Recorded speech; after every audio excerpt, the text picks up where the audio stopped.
voice can break the dark. A single spark ignites the heart. But if we turn when justice calls, the chains we forge will bind us all. When truth is silenced, when lies take hold, the cost is freedom, the soul grows cold. No one stands tall while another must fall. Freedom for one depends on freedom for all.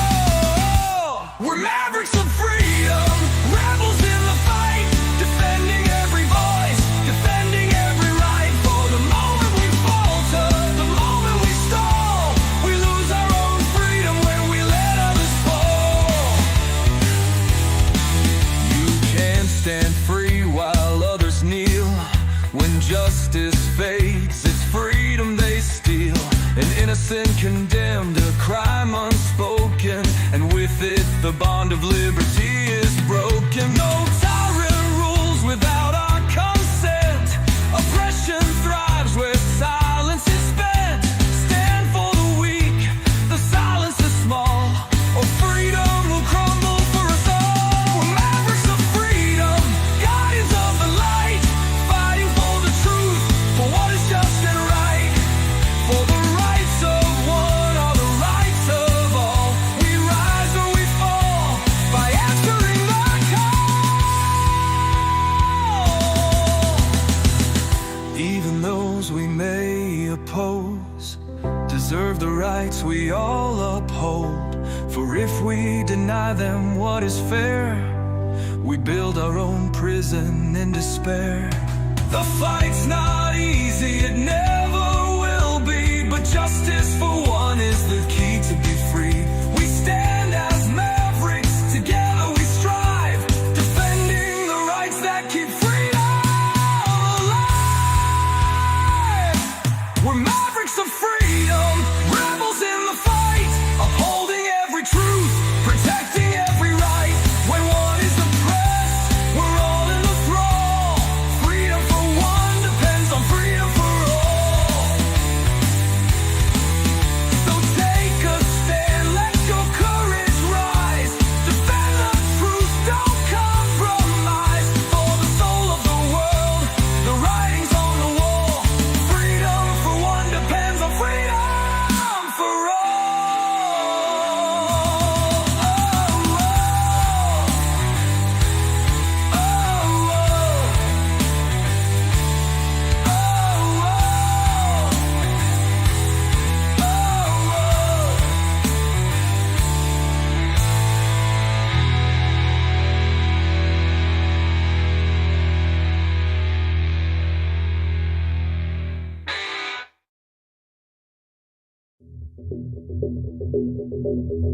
Greetings, Mavericks and new viewers.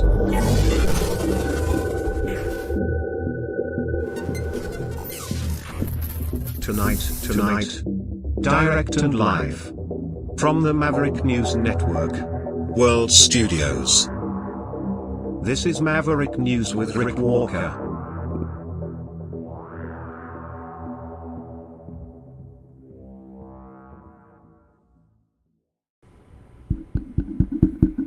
Welcome back, everyone, to the Maverick News Channel. Great to have everybody here. Well, it's a day of politics and the first full day of campaigning in the 2025 Canadian federal election, and quite a day it has been. The TVA French debate canceled, Mark Carney being called a debate chicken by his political opponents.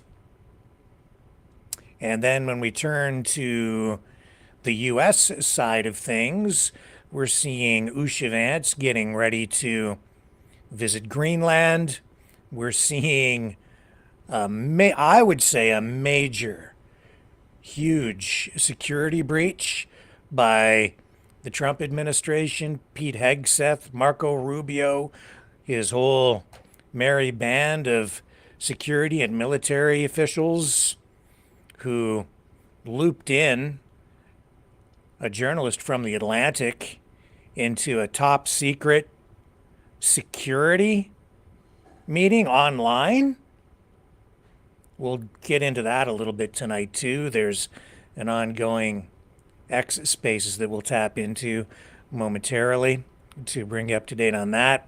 And then we have an exclusive interview to give you a firsthand, I guess, account of what is going on there as we have this sort of partial ceasefire thing in place between Trump and Putin, and more talks underway in Riyadh trying to bring peace, we're told, to Ukraine. But I'm not sure that that's really the case, and we'll explain why when we come back after this.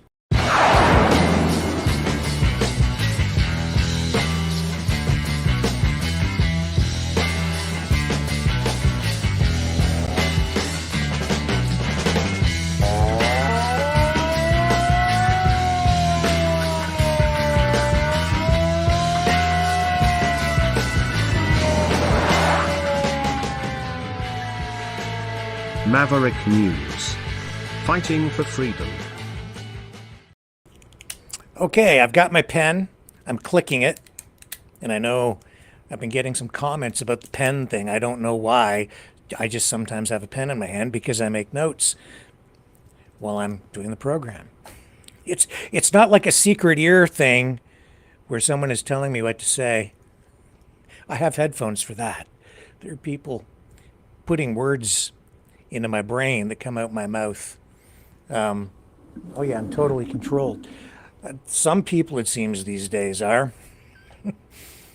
Let's get back to reality, though, shall we? And speaking of words, there's a war of words going on out there. Some insults flying around. The word of the day is chicken. And that is because Mark Carney saying this morning that, oh yeah, he's fully prepared to participate in the TVA French debate in the Canadian election. Here, let me show you what he said. Now, this is in French, English subtitles.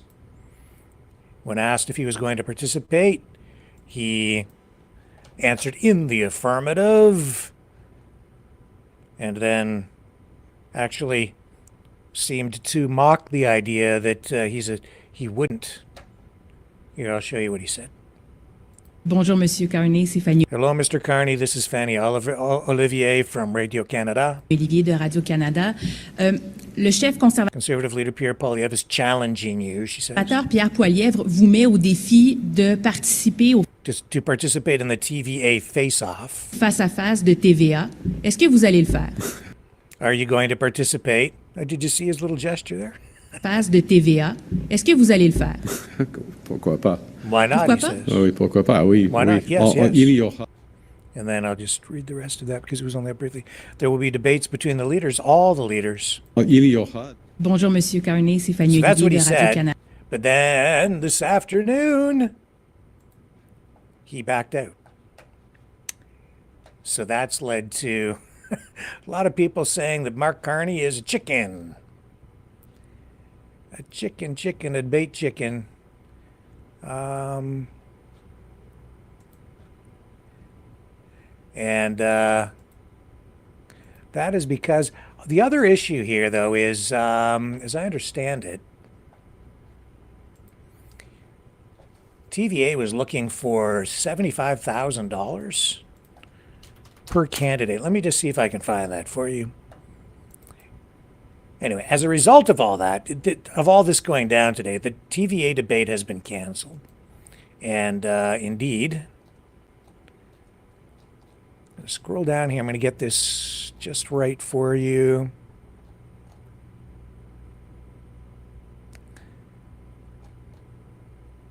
Yeah, I'm pretty sure 75 grand they wanted to participate.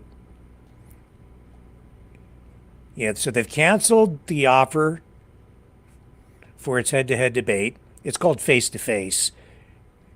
Because it says that the four main parties would have to contribute $75,000 each to cover production costs.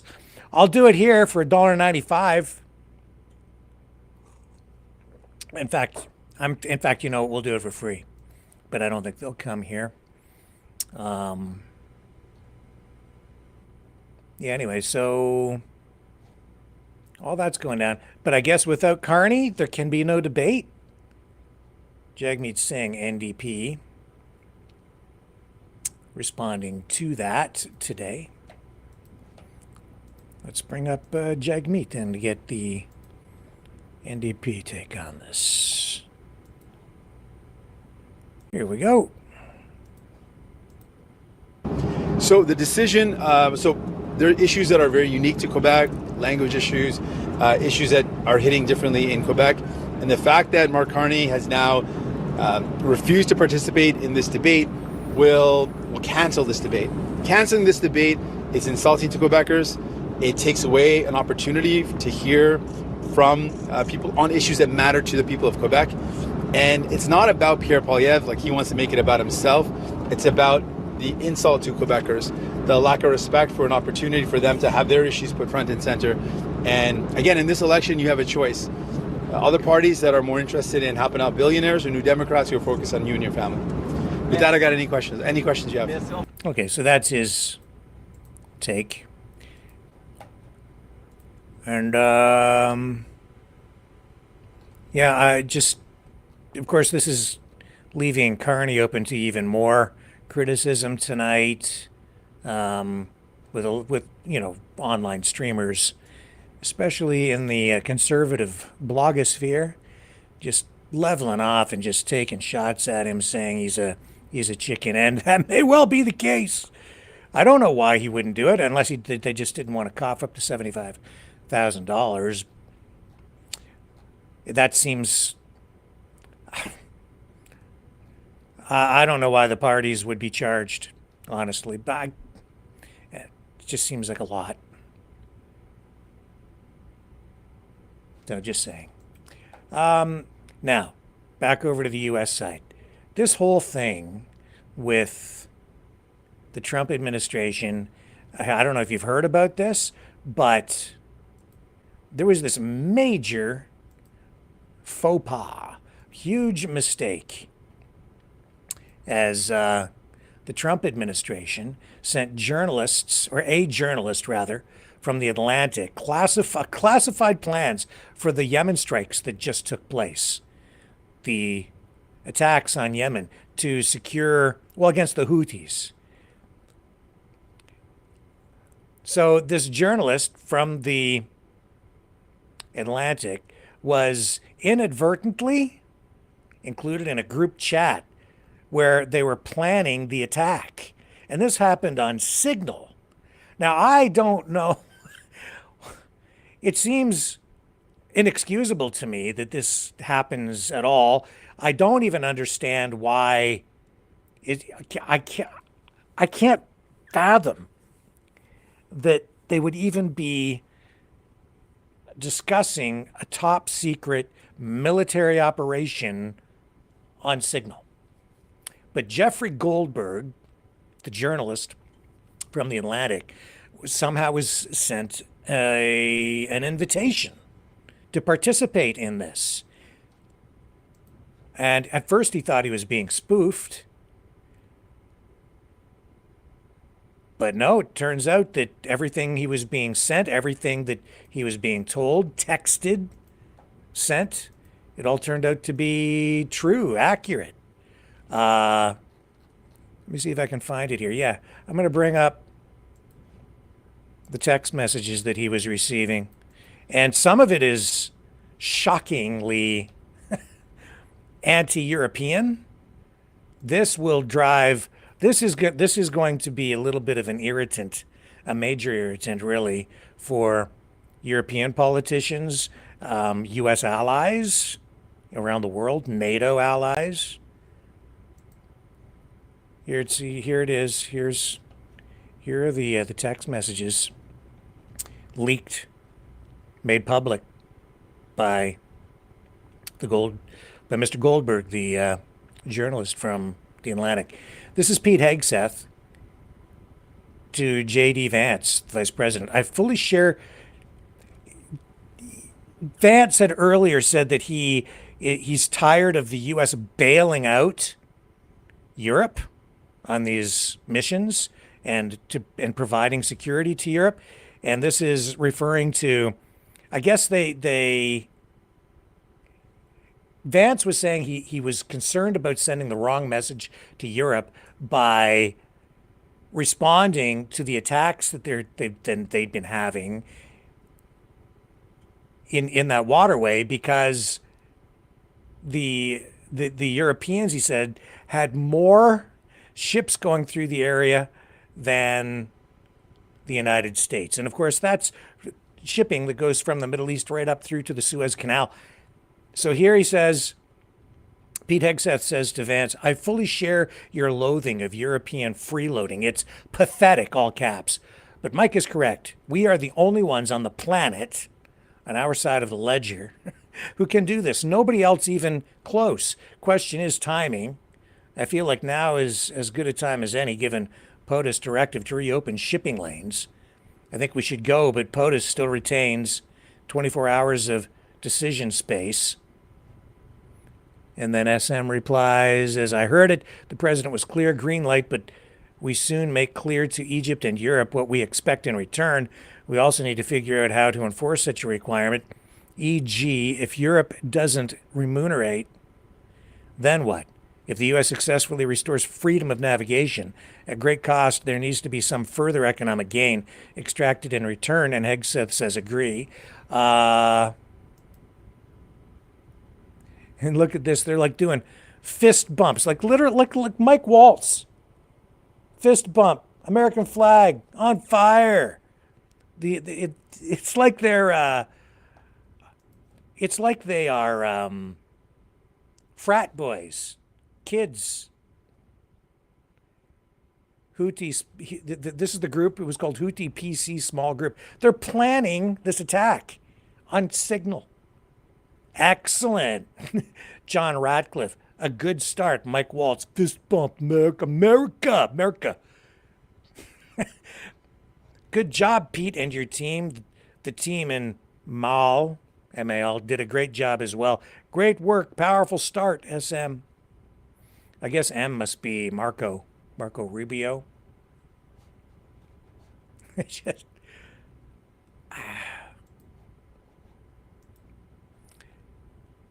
can't make this stuff up. This is major security breach. In my view, somebody ought to be held accountable, because it really does put lives at risk.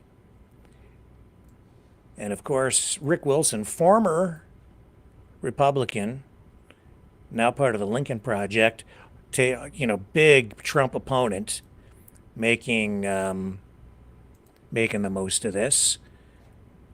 This is Rick Wilson just on his Substack with a video tonight responding to all this. Hey, everybody. Hey, good afternoon. Stuart and I were having a conversation about, we've all seemed to have written for The Atlantic around here, including Pete Hegseth. If you haven't seen the unbelievable story from Jeffrey Goldberg today, when we finish this up, I want you to go and read it word for word, because during the planning for the strike on the Houthis in Yemen, the senior-most national security officials in our country were using their personal cell phones and Signal to plan and execute a military operation at enormous risk to the lives of our men and women in uniform who conducted those raids and those attacks. It is so beyond the valley of criminality and callousness that we were like, we're going to go on live. We're going to talk about this right now, because in a just world, all these motherfuckers would go to jail. When I had clearances at a senior level, if I had posted my shit on non-classified systems and talked about how we were going to run an operation in non-classified systems, I would have gone to jail. I'm on a list, an email list of a bunch of former senior military and defense officials and intelligence guys, and every one of us today was just like, this is beyond comprehension.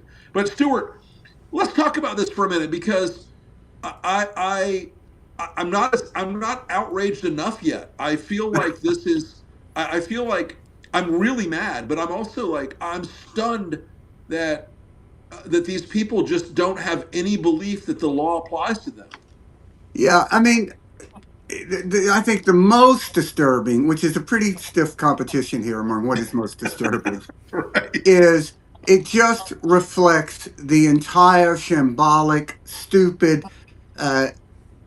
apparatus of the America's national security now. I mean, if I said to you, the people that invited Jeffrey Goldberg to one of their top secret planning missions for a strike in another country also want to invade Canada and And also want Greenland. to invade Greenland, you wouldn't go, "Oh, dude, that's absurd." No, it No. all fits together in a plan of these are careless people. They're not serious people. They No. are people who never were involved in government to do good, to protect the Right. Constitution, to uphold an oath of office. They're in it out of anger, bitterness. In the case of Marco, I mean, he's just this broken man. Ugh. And the man who broke him, sort of tossed him a bone. It really, when you think about the great Secretary of Defenses we've had, when you think about the greats that we've had in our national security apparatus protecting Sure. the country, and then you look at this just clown car of people who, and if we're looking at this, how are the Chinese looking at it? How are the Russians looking at it? How are Stuart, the Iranians looking at it? this I is mean, right this is a now, point I you don't want to be an Iranian National Guard intelligence operator because they're going to be saying, "How come you weren't as good as Jeffrey Goldberg? right. Why is it I mean, Stuart, you I was thinking haven't about this gotten top earlier. secret?" I was thinking about this earlier. Folks, you should understand something. The Russians, the Chinese, and the Iranians are quite good at intelligence gathering. They are Indeed. peer competitors to us in cyber warfare. Oh, All yeah. of them, including the Iranians. Uh-huh. The Russians are very good at this. Yes, they The are. Chinese are very good at this. The Iranians are very good at this, and they're all helping the Houthis. And the fact that these sloppy, drunk dumbasses did this on Signal. Guys, even though Signal is a great app, and I love Signal and I use it every day and I rely on it for a lot of things, it is not military grade encryption with the systems that surround the rest of the encryption. So the metadata off of these idiots' personal cell phones was being fed back through the Chinese program called Salt Typhoon to the Chinese and the Russians Yeah. and the Iranians. They were getting the metadata. So they knew all these fucking morons were communicating with each other. They may not have seen the messages, but metadata tells us what it is. They were using personal cell phones. So there's high side and low side in military communications. High side communications work on a couple of different systems, NiperNet, CyberNet, that are there to transmit through very secure electronic systems encrypted messages. Yeah.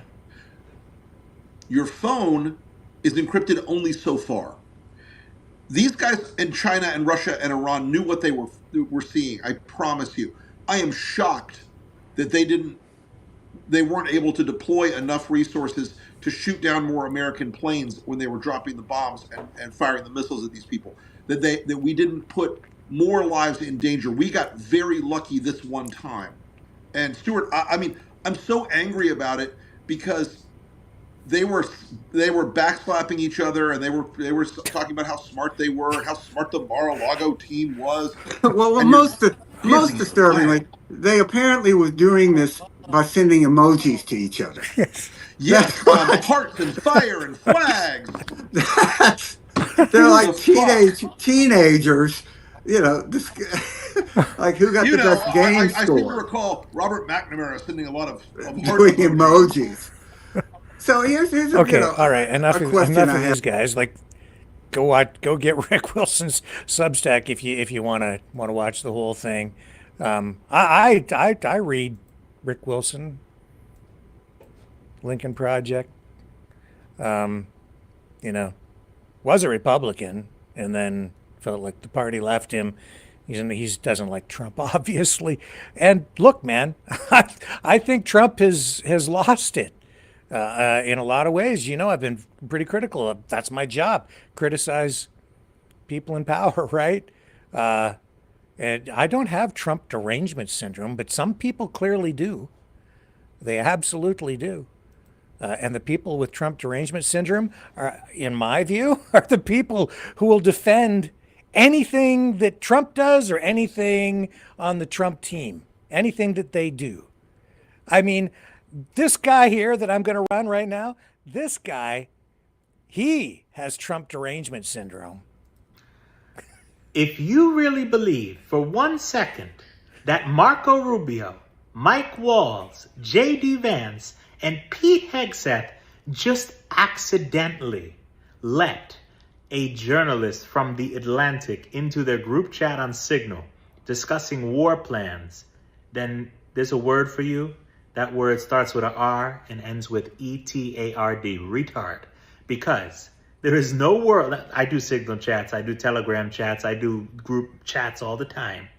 You don't randomly add Atlantic journalists and then continue the conversation. Because these Signal chats, a lot of the times, they don't even update. You don't get to add them and see all the stuff before. So they had to add him, and then they had to start talking. Please. This is called leaking to the press without leaking to the press. This is how you do it. This is how it's done. Okay. The Trump camp has been famous for this for years. Remember the stories about Trump being his own publicist in the 80s and calling up the magazines and leaking information about himself that he wanted out there? This is the modern day version of that. If you think for 1 second Pete Hegseth or JD... Okay, yeah. Dude, he's not playing 5D chess, okay? Trump didn't even really know what was going on. No, this is just, I'm sorry, this is just incompetence. That's what it comes down to. And yeah, as a result, they have put lives at risk. Here's Trump responding to it today. Yeah, okay, I've got the clip from Trump. I shouldn't even be laughing about this. It's very, very serious. I mean, you think about it. Hillary Clinton and her servers, people wanted her locked up over that. She at least had the sense to smash them with a hammer. Okay? After she kind of got caught having these top secret servers in a personal location, not properly secured. Very serious stuff. And this is a military operation being planned on Signal. You shouldn't be on Signal to begin with talking about this stuff. But there they were. So that's not 5D chess, dude. All right? That's a national security breach. Period. There's no ifs, ands, or buts. They're discussing an operation that was an actual operation. It was executed. It has been verified as real. This is authentic. Top secret classified information on Signal, and given, or a journalist had access to it, which is another level of breach. This is unfreaking believable. Here's Trump. To the story in The Atlantic that said that some of your top cabinet officials and aides had been discussing very sensitive material through Signal and included an Atlantic reporter for that. What is your response to that? I don't know anything about it. I'm not a big fan of The Atlantic. To me, it's a magazine that's going out of business. I think it's not much of a magazine, but I know nothing about it. You're saying that they had what? They were using Signal to coordinate on sensitive materials and having to do with what? Having to do with what? What were they talking about? With the Houthis. The Houthis? You mean the attack on the Houthis? Right. Well, it couldn't have been very effective because the attack was very effective. I can tell you that. I don't know anything about it. You're telling me about it for the first time. Anybody else? It's just, okay. So he's clueless. He doesn't know. Why are they on Signal? Oh, unfreaking believable. No, but if you believe that he did that, no, it's 5D chess. No, it's incompetence. That's what it is. Simple. you can make excuses all day long if you want, but those guys really messed up. So what will happen at this point, now that the government has been purged of all political opposition, all through the administrative levels? Probably nothing. Probably nothing at all. No consequences whatsoever, is my guess, as a result of this. But if things were normal right now, yeah, somebody would probably go to jail. Certainly would lose their position. They'd be booted from their spot for sure. If I were president, you'd be gone, man. You do no. This is top secret military stuff. Soldiers' lives at stake. Security. And the other thing is the attitude toward their allies. Absolute contempt. I will have you know that the British have ships in the area too. And they've been attacked by the Houthis. So it's not like they don't have skin in the game. They certainly do. And they are paying a price as well. And it's high time, I think, that people started showing each other some just mutual basic respect. That would be a good step forward, I think, to actually stabilizing the world and ensuring world peace, instead of rejecting allies and insulting people. But it seems like insults are okay these days. Now we have to get back to a better place where we have civil discourse again, instead of this bloodletting all the time and this anger and hatred, even toward friends. Security, top of mind. Election interference, foreign interference in Canadian politics, also a major concern.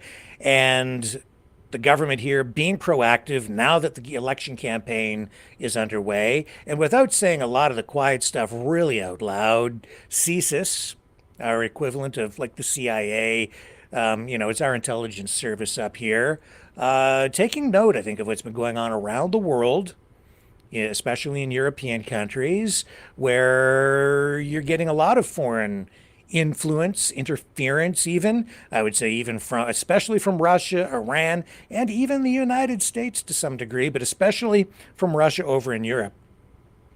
And I would say even from Elon Musk himself through X, trying to influence elections through social media campaigns, propaganda, information warfare. And a lot of this stuff is frankly illegal, what's going on. And there is some of that goes on in Canada as well. CSIS today at a news conference. This is the government providing a technical briefing on protection measures for the April 28th general election in Canada. And so we have, as part of this panel, we have Vanessa Lloyd, Deputy Director of Operations for CSIS, who we'll go to now, just to give you a sense of what she's saying and what measures they're taking to help Canadians identify and protect each other and ourselves against manipulation, mind control, if you will, through the internet, and information warfare, because it is a real thing and it is absolutely very serious. And you can't have free, fair elections unless you have transparency, true freedom of speech, not malicious speech, not manipulation, not manipulative speech, not propaganda and outright lies and information warfare that is designed to distort your reality and actually influence the way you vote using false information. Here she is. CITE assesses that despite increased public awareness of foreign interference, most threat actors remain likely to conduct threat activities and have likely adapted their tradecraft to further conceal their foreign interference activity, making it even more challenging to detect. At the same time, changes in the social media environment, a variety of new technologies that assist in malign information campaigns, and increased cyber threat activity targeting elections also impact the threat landscape. Hostile state actors are increasingly leveraging artificial intelligence, including generative AI, to interfere in democratic processes. Sophisticated synthetic content can be created quickly and at low cost. Disinformation can flood communication channels, and in this election period, disinformation will almost certainly be found online. Additionally, cyber threat activity targeting elections has increased worldwide and poses a growing and real threat to Canada's democratic processes. While our country is targeted by a considerable volume of cyber threat activity, Canada remains a relatively lower priority target for cyber efforts than some of our allies. Moving to CITE's assessment of specific state actors, it is expected that the People's Republic of China, or PRC, will likely continue to target Canadian democratic institutions and civil society to advance its strategic objectives. PRC officials and proxies are likely to conduct foreign interference activity using a complex array of both overt and covert mechanisms. The PRC is highly likely to use AI-enabled tools to attempt to interfere with Canada's democratic process in this current election. The PRC is also highly likely to use social media to promote narratives that are favorable to its interests, and to specifically target Chinese ethnic, cultural, and religious communities in Canada using clandestine and deceptive means. We have also seen that the Government of India has the intent and capability to interfere in Canadian communities and democratic processes to assert its geopolitical influence. Canadian and Canada-based proxies, as well as contacts in their networks, are increasingly relied on to conduct Government of India foreign interference activities. For its part, Russia has undertaken sustained efforts to build dissemination networks across social media and news websites that repurpose and amplify Kremlin talking points. It is possible that Russia will use these online networks to opportunistically conduct foreign information manipulation and interference operations directed at Canadians. Finally, the government of Pakistan could potentially conduct foreign interference activities against Canada, in line with its strategic aims to promote political, security, and economic stability in Pakistan and to counter India's growing global influence. Les organismes membres du groupe de travail évaluent également. We'll leave that there. And there's one country that they left out. I'll let you figure out which country it is that they didn't mention. And I'll let you ponder why. I'll be right back.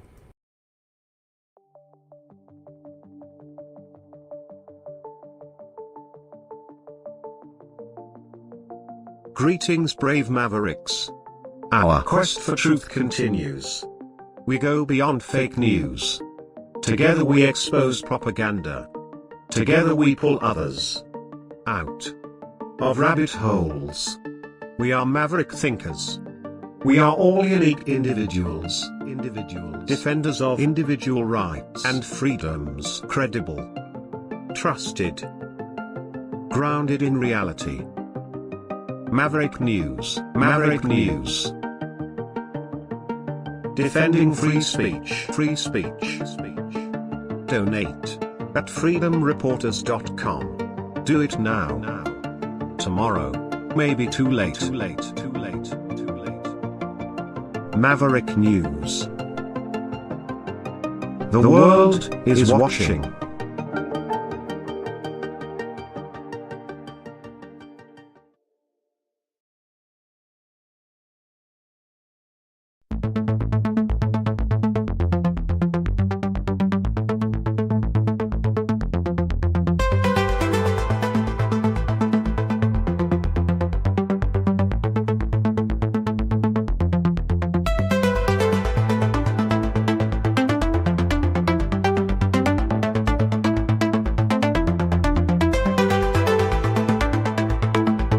Maverick News.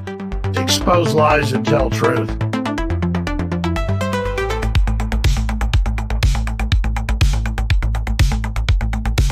world is watching.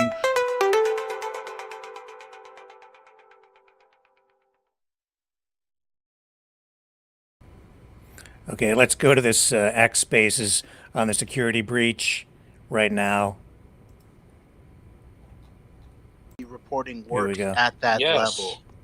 Who's the national security reporter here? Javon, that's how it works. When you write anything that has to do with defense, Who's in here? Who's the national listen, security reporter in Javon, even if you, I don't know if you still have clearance or what, even when you turn in your clearance and you want to go start a blog or anything, that kind of stuff, you have legal counsel that guides you through the process of putting stuff out on the internet so you do not get sued by the U.S. government. It's just common knowledge by anybody that's done any of that stuff.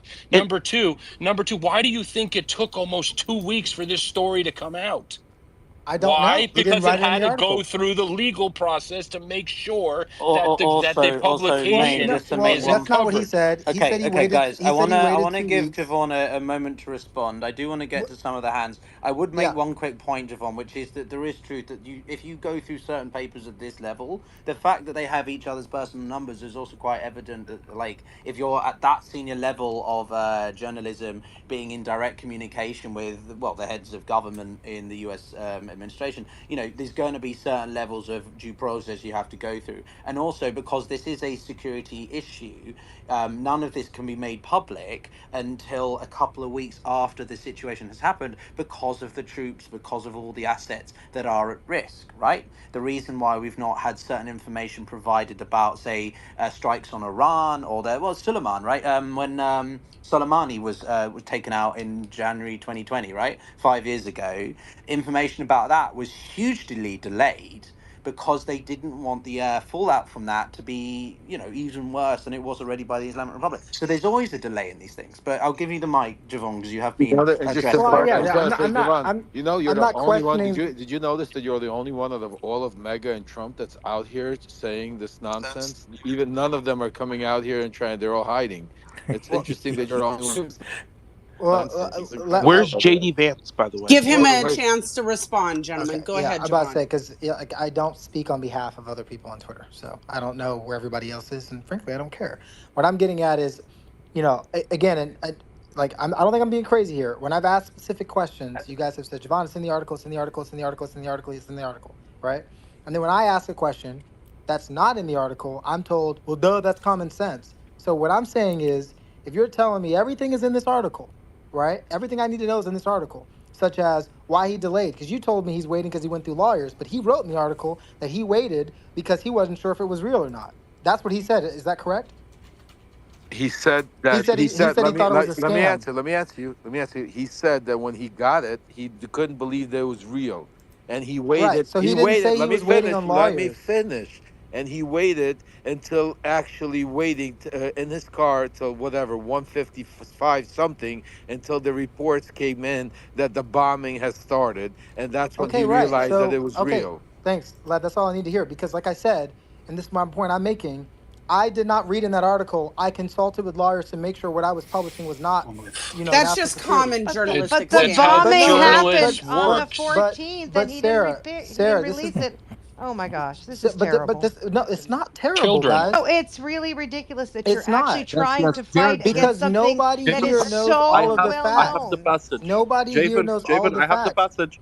I think it's fair for me to ask these questions. Stop talking. Jason, I have the passage. All right. Okay. Go ahead, James. Conveniently, Waltz, by coordinating a national security-related action over Sigland, may have violated several provisions of the Espionage Act, which govern the handling of national defense information. According to several national security lawyers interviewed by my colleague Shane Harris for this story, Harris asked them to which considered a hypothetical scenario in which a senior U.S. official creates a signal threat for the express purpose of sharing information with cabinet official about an active military operation. He did not show them the actual signal message or tell them specifically what had occurred.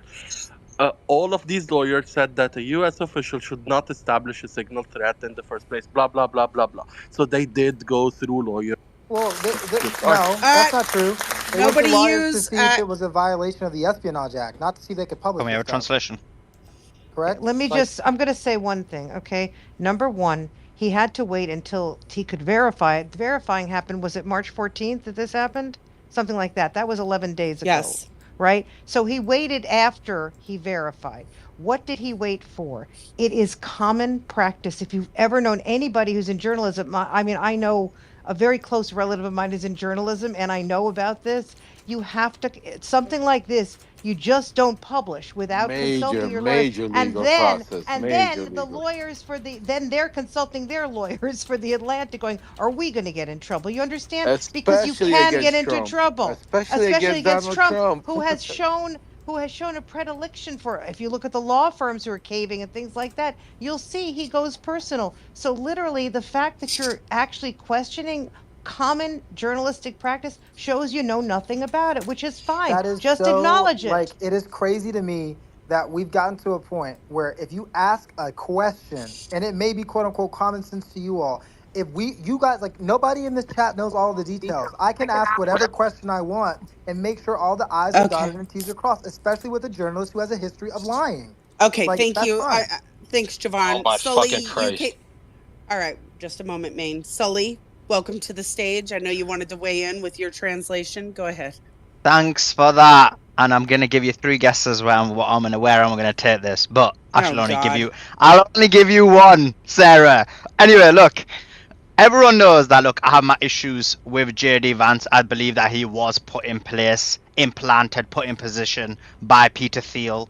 I've got my issues with Hegseth and his, pro-Zionist position. But despite that being the case, I want to look a bit more deeper into this issue. I look at it from a different perspective. And you look at someone like Jeffrey Goldberg. But before that, there was a report stating that, and again, I don't know the veracity of this claim, but claiming that actually JD Vance was against the bombing of the Yemen. His argument was that actually Americans were basically only received 3% of the trade that comes from that, basically they were only impacted by 3% of the trade based on the Yemeni bombing, whereas Europe was impacted a lot more, as were other foreign nations. And that might have been something that annoyed someone like Goldberg, because Goldberg obviously is someone who was previously an Israeli military prison guard.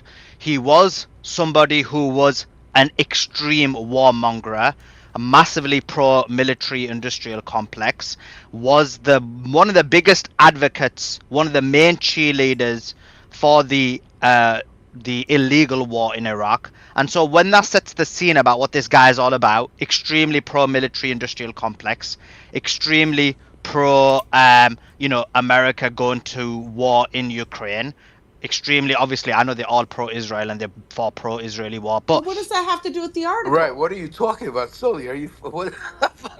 I'll explain to you. I'm laying the foundation. Just say you hate the Jews. There's an easier way to say that. I didn't say that I hate the Jews, Jared. That is just ridiculous. Again, this is what is wrong with people losing their minds and saying I hate Jews. Like, I've got no issue with Jews. I've always made a differentiation between Jewish people and Zionists. I think there's a complete difference. And Pete Hegseth isn't a Jew. He's literally a Zionist. So he's an example of someone who's not a Jew. So I don't know why you guys always bring that up, right? I guess my question solely was like, what do you think? Should there be firings? Do you think someone should I'm laying Jared, chill out. I'm laying the foundation for the people to understand who are the people involved in this before I make my argument, right? So coming back to it, it does seem like to me, obviously, putting him in the chat was either extreme incompetence, but Waltz put him in. So I mean, maybe this was done intentionally. I don't know, in order to get people fired. I think there may have been something a bit more, either it's sheer incompetence or something that was manufactured by whomever put him in the chat, is what I'm trying to say. And then the reason becomes that, was this a way of essentially threatening JD Vance to say, look, you didn't want to bomb the Houthis. We know bombing the Houthis is specifically for Israel, so you can see now the motive. And therefore, this is kind of a pushback. Or was this some other ulterior motive? This is just some of the points I'm saying. In terms of what should happen, obviously it was complete incompetence. So should they be fired? But then if they should be fired, with the Goldberg on his motives and his reasons, then I think there needs to be looked a lot more deeply in terms of why he was put in the chat in the first place. And that's the point I'm trying to make. So it's not about Jared losing your mind and saying I hate the Jews. It isn't about that. I hate people being murdered and genocided. Maybe you're for that, but that's a separate point. In terms of this point at hand, I think that I'm not saying this is definitely the case, but I just think that one needs to look at the possibility of there being a psyop, a possibility of this guy maybe basically Waltz leaking information to him. And I did read somewhere earlier on today that it may have been the case that he was, and in the past, leaked information to someone like Goldberg. The Atlantic is extremely pro-war and is pro military industrial complex, and so I think these are factors that one needs to consider. No. You're talking about Waltz, So- right? Thank you, Wait, Sully. wait a minute, you're talking about Waltz was leaking stuff to Goldberg. That's what I read, and that's why he was accidentally put in the chat. Well, that would make sense why, because I that makes sense why because otherwise I don't understand how this guy would even get close to this chat. Yeah, because the argument was that he was being leaked information, and to cause either psyops or to relay information or to cause propaganda or whatever it may be. And this time, obviously, he was accidentally put in the or intentionally put in the chat. And what I'm trying to say is, if he was done accidentally, I know you guys have all covered that. And I was just trying to bring another perspective that maybe it wasn't completely accidental as well, and maybe there could have been something more nefarious going on, and therefore look at the Hegseth came out already attacking him and basically saying that he never even put. I don't. That's my point. That's my point. I agree.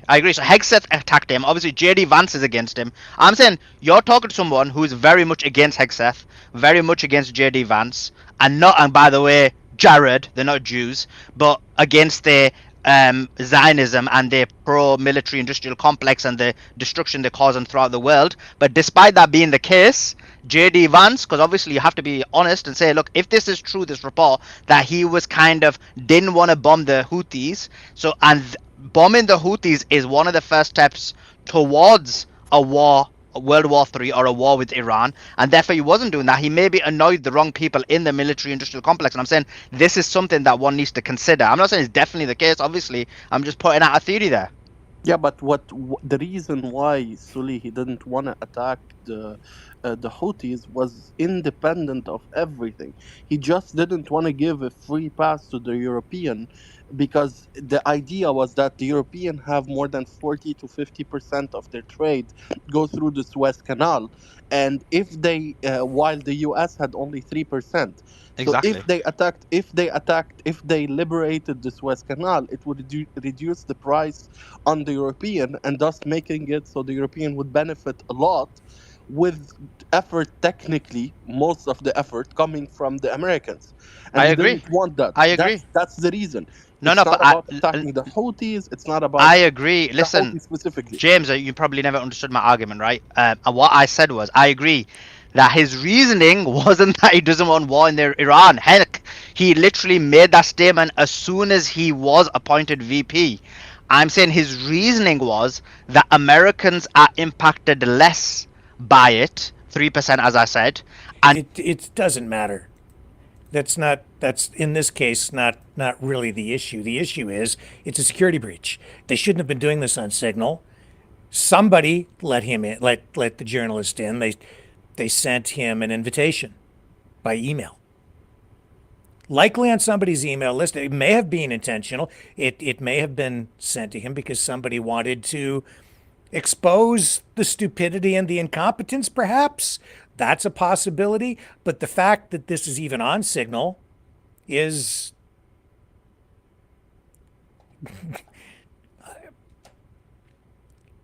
it's grounds for dismissal at a minimum, and probably a lot worse.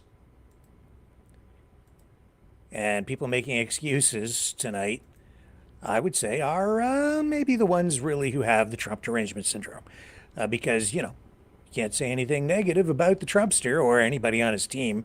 Got to defend him, no matter what. No, if somebody makes it really screws up and puts people's lives at risk, then, yeah, it's a big issue. Let me just see here. All right, here's, I'm just going to run a little bit from this, which was sent to me, just to kind of clue me in, I guess.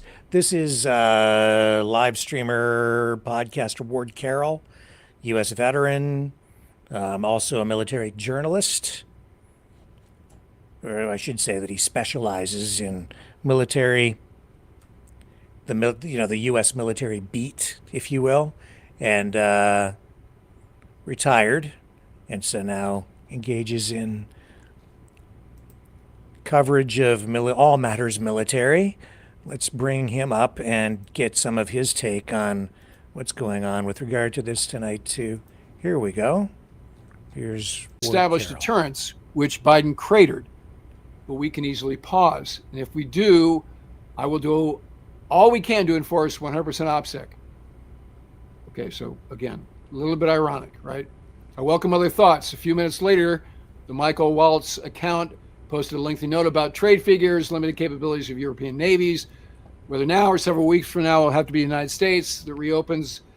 We're working with DoD and state to determine how to compile the cost and levy them on Europeans. So we'll do the work, and then we'll, give the bill to the Europeans, right? Kind of like the same dynamic that's happening around NATO and the war in Ukraine. The account identified as JD Vance addressed a message at 8:45 to the Pete Hegseth. If you think we should do it, let's go. I just hate bailing Europe out again. Okay, so now this is now for the world to see. Okay, so you can certainly imagine that these kind of conversations happen behind closed doors all the time. Of course they do.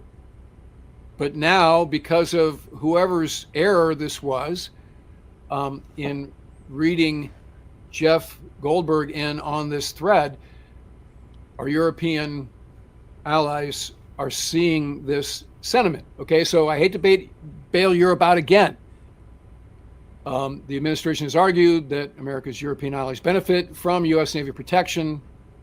We've talked about that with Justin Bronk and Sal and others. The user identified as Hegseth responded 3 minutes later, and this is the one that's getting all the headlines. This response: VP, I fully share your loathing of European freeloading. It's pathetic, all caps. But Mike is correct. We're the only ones on the planet on our side of the ledger who can do this. I don't know what he's talking about, whether he means China or Russia on the other side of the ledger, because I'm going to say that they couldn't do it either. And he's correct. The U.S. Navy is the only one that can do this. Nobody else is even close. Question is timing. I feel now is as good a time as any, given POTUS directive to reopen shipping lanes. I think we should go, but POTUS still retains 24-hour decision space. And then Goldberg says, SM joins the conversation. Assumption is that's Stephen Miller. And he says, as I heard it, the president was clear, green light, but we soon make clear to Egypt and Europe what we expect in return. We also need to figure out how to enforce such a requirement. E.g., which means, for example, if Europe doesn't remunerate, then what? If the U.S. successfully restores freedom of navigation at great cost, there needs to be some further economic gain extracted in return. So a very conditional setup, right? And so here's screenshots of the actual texts themselves.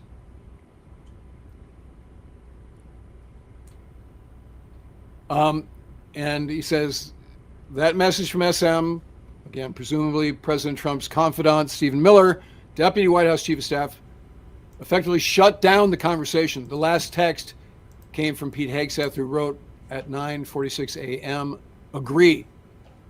So he's hanging out. Jeffrey Goldberg's like, what was that? So he's still wondering if this is a disinformation op, simulation, whatever. And then next morning, which is now Saturday, March 15th, the way that Goldberg characterizes it, this story became truly bizarre. And he writes at 11:44 a.m., and again, Saturday, March 15th, the account labeled Pete Hegseth posted a Signal in team update. And again, this is Goldberg doing his fiduciary duty, I'm assuming as an American, And he writes, I will not quote from this update or from certain other subsequent texts.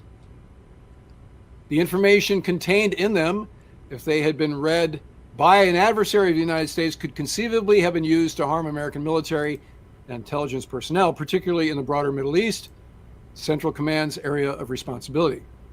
What I will say, in order to illustrate the shocking recklessness of this signal conversation, is that the Hegseth Post contained operational details of forthcoming strikes on Yemen, including information about targets, weapons that the U.S. would be deploying, and attack sequencing.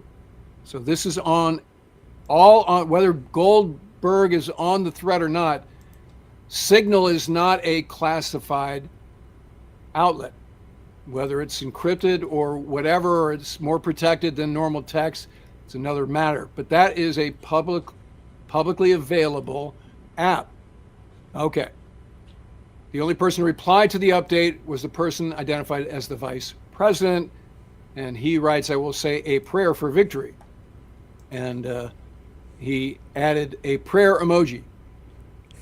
Okay, so according to the lengthy Hegseth text, the first detonations in Yemen would be felt 2 hours after that signal was sent.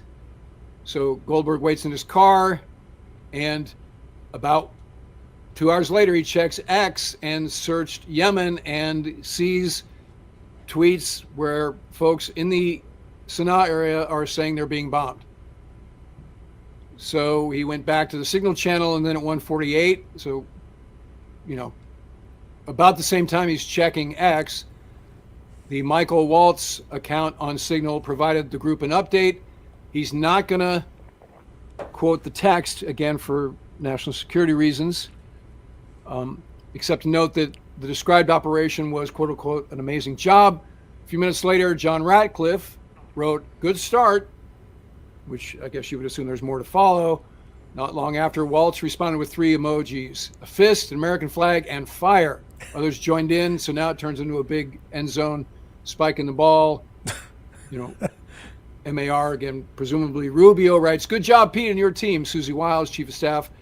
Kudos to all, most particularly those in theater and CENTCOM.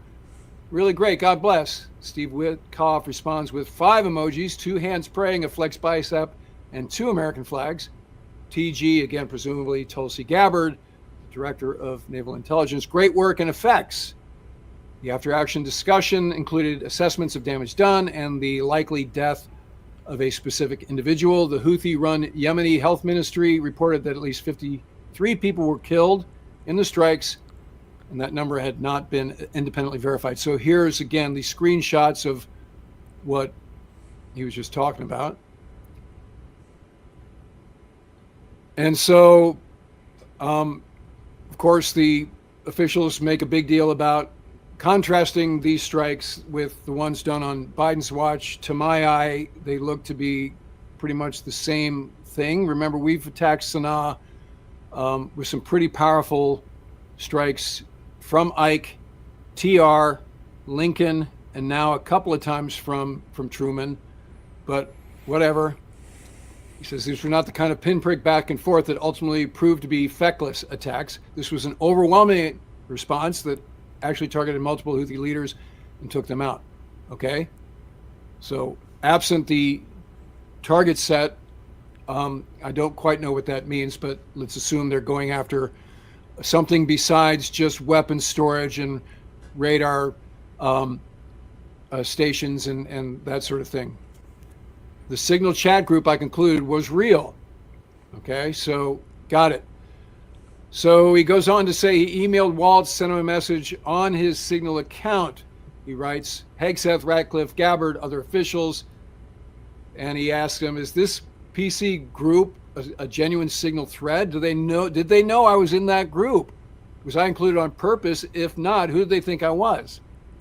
So Brian Hughes, who's the spokesman for the National Security Council, responds for the people he reached out to, the principals, and says this appears to be an authentic message chain, and we're reviewing how the inadvertent number was added to the chain. And he says the thread is a demonstration of the deep and thoughtful policy coordination between senior officials. Oh, okay. I don't discount that at all, but it probably shouldn't happen on signal. And I would hope that there's deep and thoughtful policy coordination between senior officials. The ongoing success of the Houthi operation demonstrates that there were no threats to troops or national security. Yeah, thank you, Jeffrey Goldberg. William Martin, spokesman for Vance, said that despite the impression exactly. The journalist could have potentially done something that would have been, very serious and could have put people's lives at risk if he had released any of that the even more sensitive portions of it. But he didn't. And so, yes, thank you to the journalist for exercising a professional level of discretion here. And let's just jump ahead and pick this up. I think we're going to get a little bit more of an assessment now from Mr. Ward. And take it to him, okay, except in this case, you've completely jeopardized the security of our forces and our war plan. Best and worst dinner for you. Just a sec. One moment. Here we go. What are you going to do to fix this? So we'll have to see what the answer to that is, but that's a great question. Let's do one way. Oh, here we go. We'll do a couple more. So, Seagirk93, I assume from your avatar that you're in Ukraine or pro-Ukraine. USA is a joke nowadays.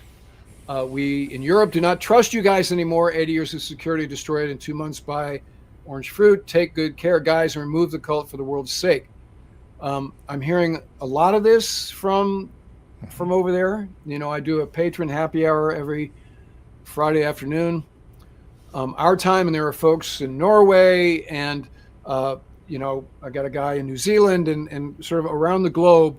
And obviously you guys have seen Justin's sort of 2 cents on this. And I think maybe not using the words as stridently as you just did, but that's the sense.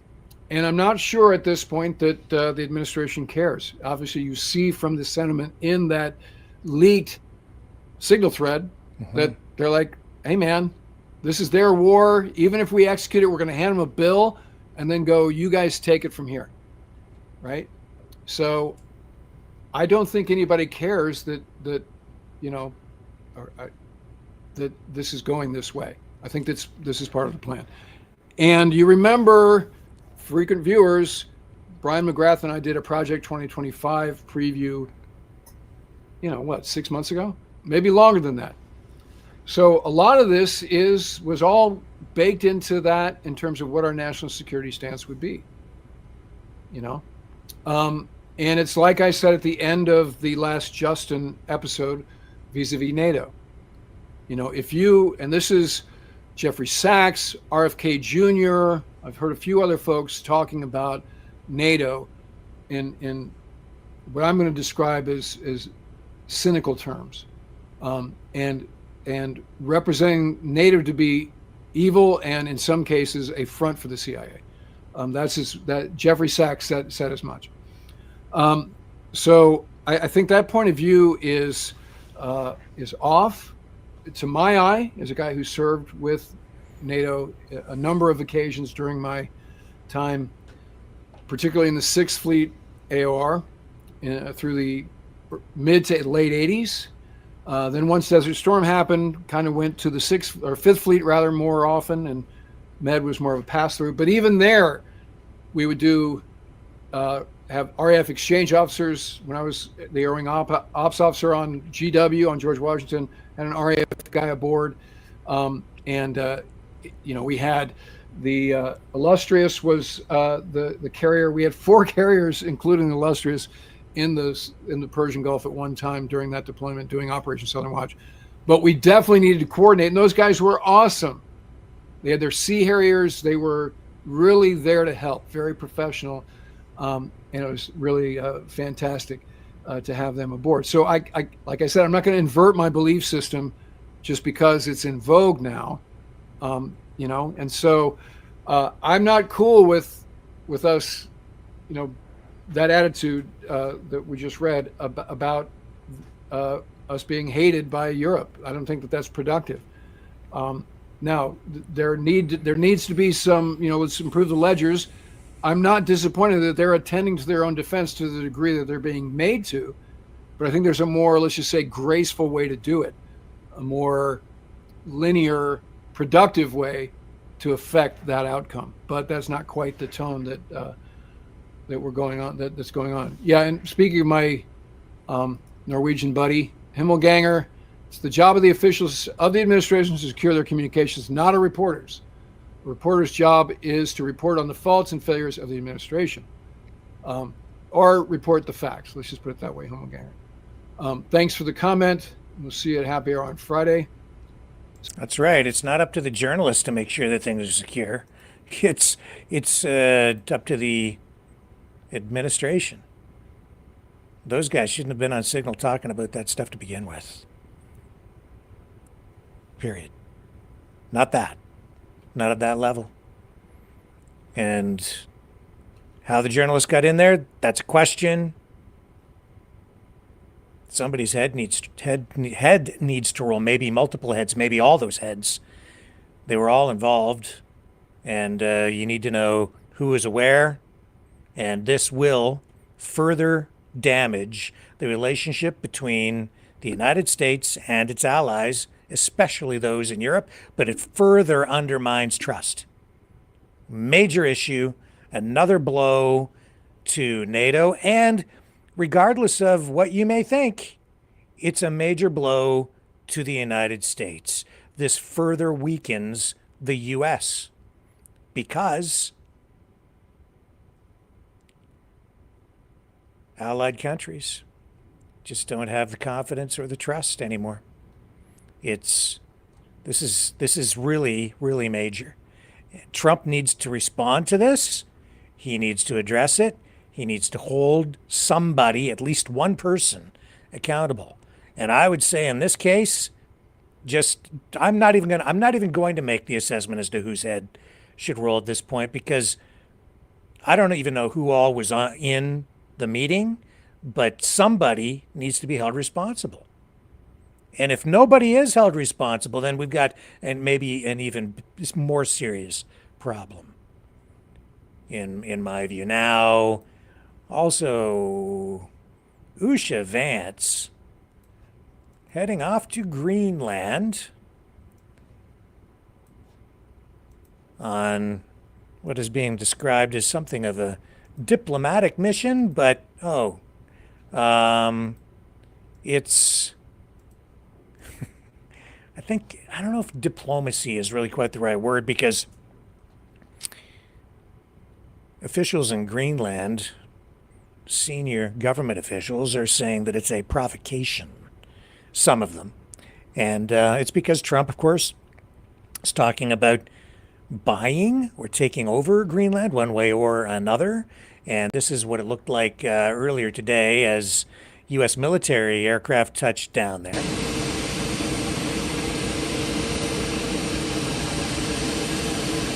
Just U.S. Air Force C-130Js landed in Greenland, disembarked vehicles and personnel in preparation for U.S. Second Lady of the United States, Usha Vance's visit to Greenland this week. And Denmark also sending, earlier today as well, well over 100 law enforcement officers, I think, to make sure that everything is secure for the Second Lady's visit.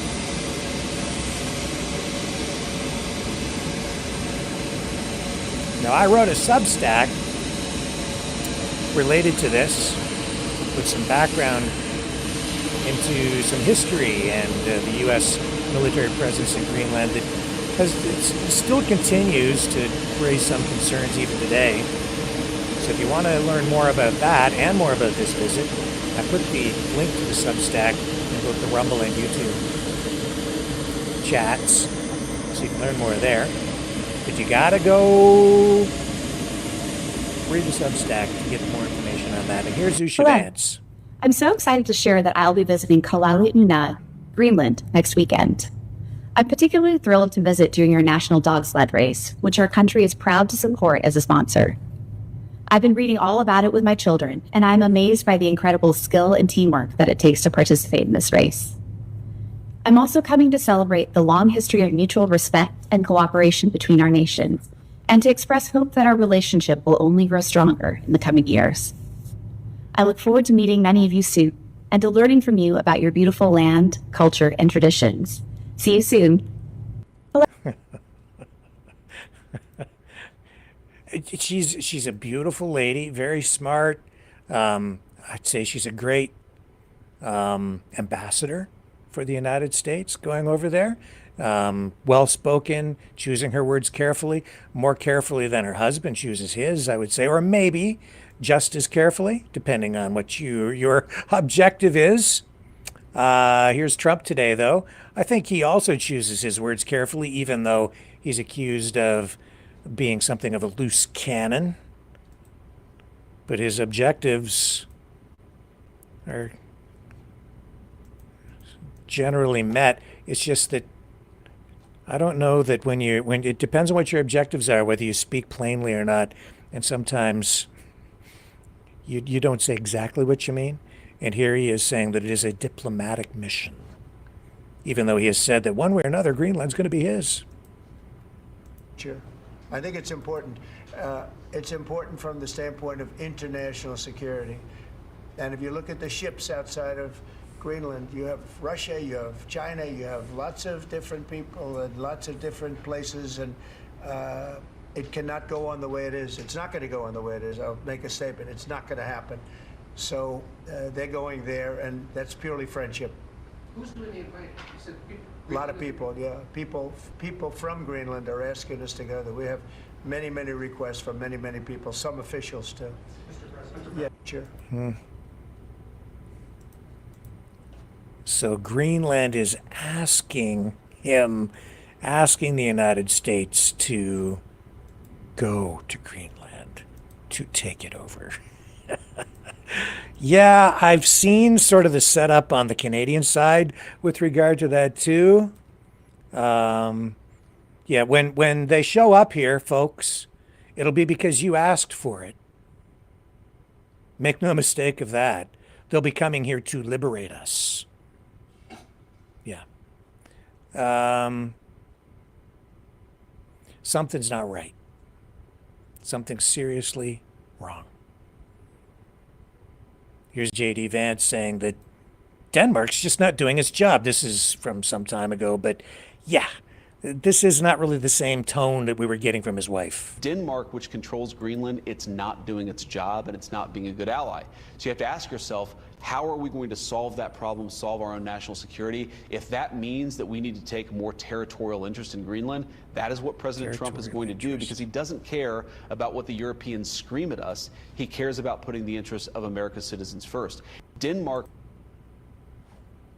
So they're going to take more of a territorial interest in Greenland. What does that mean? Interesting choice of words. Are they? I guess they're taking a territorial interest in Canada these days too. It'll be interesting to see how the election plays out and how the foreign interference plays into all of that as well. Speaking of which, Jagmeet Singh, NDP leader, I didn't get to run this the other night. This is a fairly recent clip. This is him earlier today, again, I believe, responding again to this from Alberta Premier Danielle Smith, who was interviewed a number of days ago on Breitbart and making headlines here and opening up herself and even Pierre Poilievre on the conservative side to some degree of criticism, because she went down to Mar-a-Lago, met with Trump, of course, and then in this interview with Breitbart acknowledged that she basically asked the U.S. administration, the Trump administration, to pause, to delay the tariffs in order to benefit Pierre Poilievre in the upcoming federal election. Well, not the upcoming, the now ongoing federal President election. Trump on these things, and it wouldn't be as tumultuous as what we're seeing right now. Is that something that you think is likely here? Are the Canadian people ready to go back the other way here and go away from the Liberal side that we've seen under Trudeau and whoever replaces him?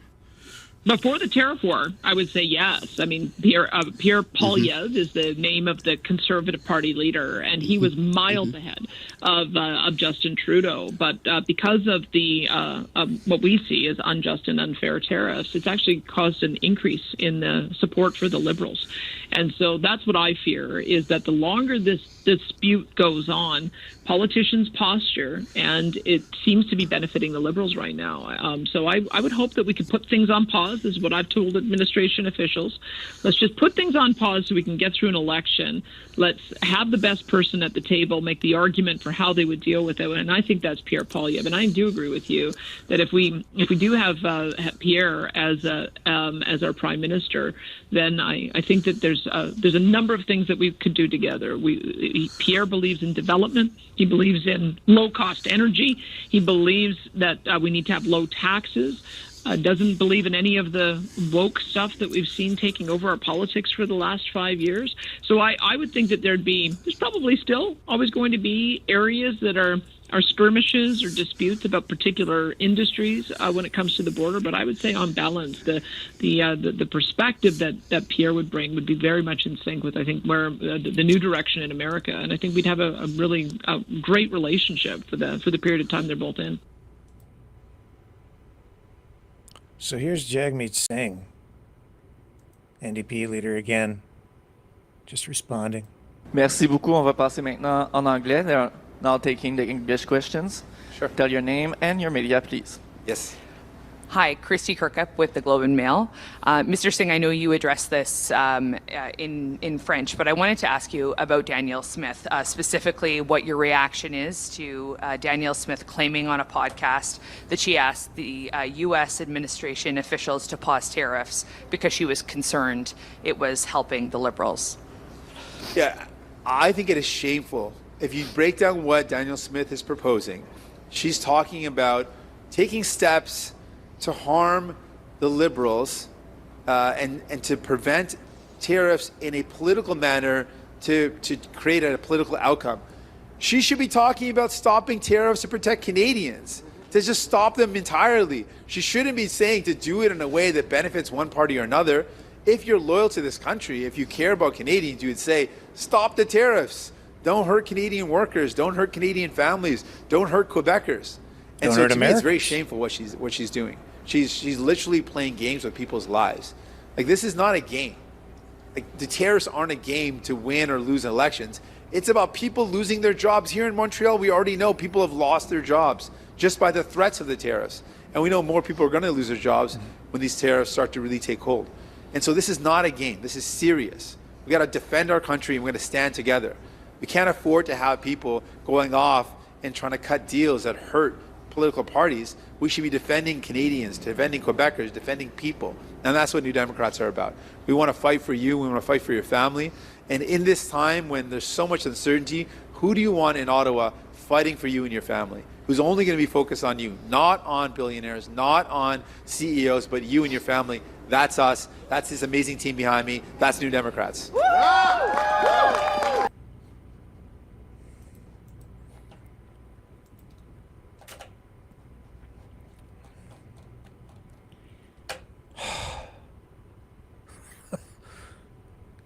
It's just, everything's just getting stranger and weirder, and I can't argue with that. And yeah, you shouldn't be playing politics in this way. And talk about foreign interference.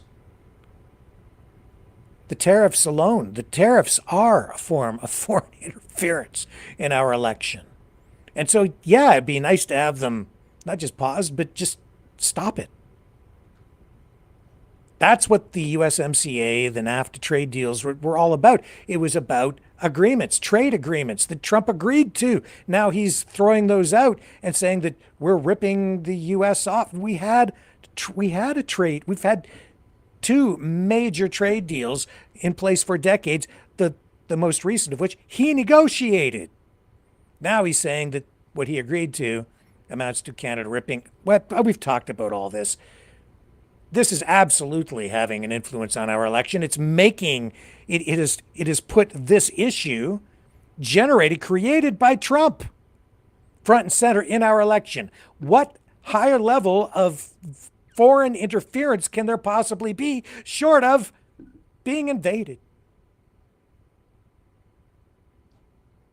And here I am, a conservative, but I mean like a traditional conservative, not like some radical whack job conservative. I'm just like an old school, traditional, fiscal conservative, and here I am. Oh my God. I'm actually agreeing on a point with Jagmeet Singh of the NDP. Who would have thunk it? Never saw this one coming. Oh my gosh. Stay with me when we come back. Another thing. This is teeing up what's coming up. The ceasefire, which nobody seems to be talking about at all now. The big ceasefire, partial ceasefire in Ukraine. The deal worked out between Vladimir Putin and the Trump team. It's fake. It hasn't happened. It's just straight up fake.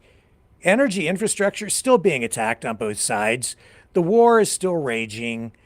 It was I don't know, maybe it was a PR win of some kind for Trump, but on the ground, there's really, it's not that there's no difference. I would say based on what we've been seeing, there is more death, more violence, an escalation in the conflict. In fact, here's Vladimir Zelensky with a post today just to kind of tee up what's coming up on the other side of this very brief break that we're going to have.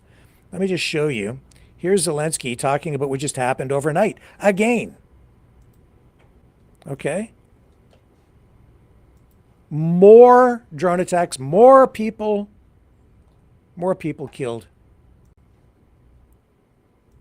Here he is. Кожна ніч every night now brings це massive Russian drone російські атаки дронами під сотню шахедів. Nearly 100 shaheeds each time. Many are being shot down. As of this morning, 97 drones were shot down Сьогодні на overnight. ранок кілька збитих дронів, 97 за ніч. Mobile fire groups, electronic warfare units, air defense groups, thank you. Дякую вам. Unfortunately, there are also hits.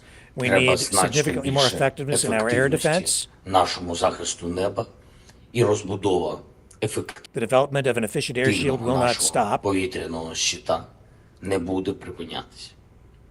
Today, I would like to thank all our Сьогодні partners всім нашим партнерам, who are які helping us in нам this. допомагають в цьому, But we але need more air потрібно defense більше систем systems, ППО, more ammunition більше specifically for shooting down відповідної drones. амуніції для збиття дронів. Ми We're говоримо discussing про this це with all our з усіма partners. партнерами. Last night in Сьогодні Kyiv, вночі tragically, 3 people в were Києві, killed на жаль, 3 людини загинули by Russian через drones, російські including a дрони. father Батька and his 5-year-old daughter. 5 років було дитині. Just a day earlier in Zaporizhia, a Russian strike took the lives of an entire family. Мама, тато, A mother and father of their daughter. My Ми condolences to співчуваємо all the сім'ям families and loved та ones. близьким. There must be more Потрібно pressure on також Russia to більше stop this тиску terror. на Росію, щоб цей терор припинився. And that Це depends on залежить all our від усіх partners, the партнерів, US, Europe, від Америки, від Європи, and від others інших around у the world. світі.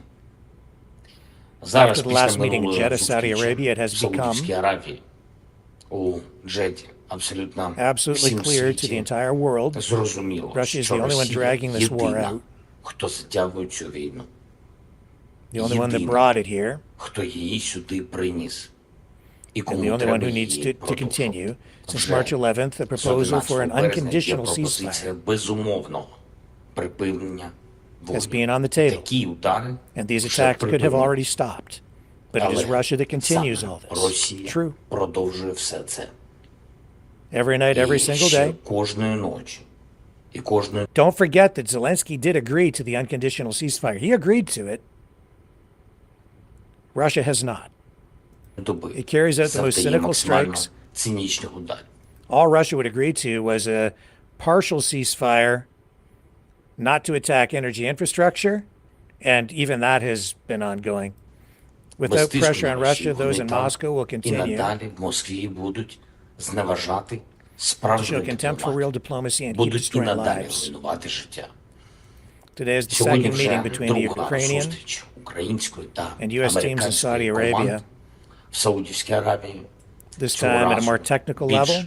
технічного рівня. There are Наші military військові, diplomats and representatives наші дипломати, наші представники from the Ministry of Міністерства Energy. енергетики. Щойно I я just spoke говорив with Rustem з Рустемом Umarov, who Умєровим, briefed він me доповів мені про зустріч, on the meeting. про In the хід course of перемовин. Наша negotiations, our команда team is working працює in a fully constructive абсолютно manner, конструктивно. and the Розмова discussion is quite достатньо useful. корисна. The work with Робота delegations делегацій continues, триває. Але про but no matter what we're що б ми discussing with our зараз partners right now, не говорили з нашими партнерами, потрібно дотиснути Путіна Putin must be pushed до to реального issue a real наказу order to stop the strikes, припинити удари. because the one who brought this Цю war війну приніс, must be the той one to і take it повинен back. її забрати.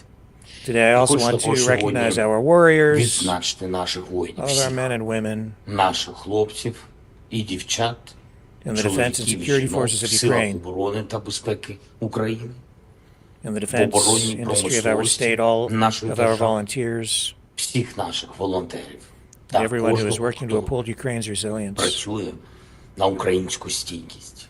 Всі, All our people, thanks to whom всіх Ukraine's наших positions людей, are strong. завдяки яким позиції України мають силу. Дякую Thank you. вам. А Okay, so I won't continue with that. I think we've seen enough to understand. Let me take a brief break. When we come back, Yaryna from Ukraine, interview 2.0. I know that what she had to say the other night touched a lot of you, talking about moving up to the front lines to be with her boyfriend, living up there, saving cats. And I was in contact with her, and we're going to get an update from Yaryna on what's really happening, even as we have what is being described as a partial ceasefire. She'll share her personal account of what it's like living day to day with these drone strikes still happening.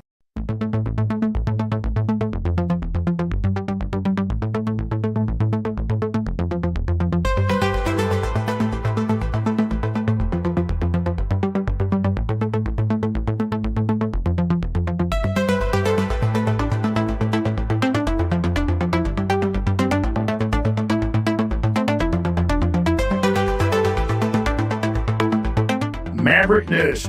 Expose lies and tell truth.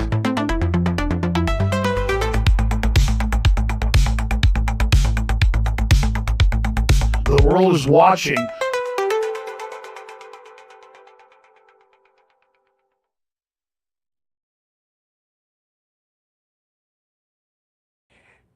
Yaryna, welcome back to the program. Thank you for joining us here today. I'm anxious, excited in a way to speak with you. Also disappointed that we have to talk about this subject because it looks like there's no end in sight to this war. Let's start with what's currently in the news, and then I want to find out how this is impacting your life. But what has been going on since this ceasefire, partial ceasefire, was announced? Have you seen evidence of that, or tell me what's happened in terms of attacks in your area and what you've seen and experienced? First of all, hi. Thanks so much for having me again. Actually, when you told me you wanted to speak about ceasefire, I had to Google it to see if it's actually a thing, because maybe for some people out there in other countries, it seems like it is, seemingly, but not for us, because it's being tough lately. I would say it's worse than it was previously. So I'm not really sure what's a ceasefire.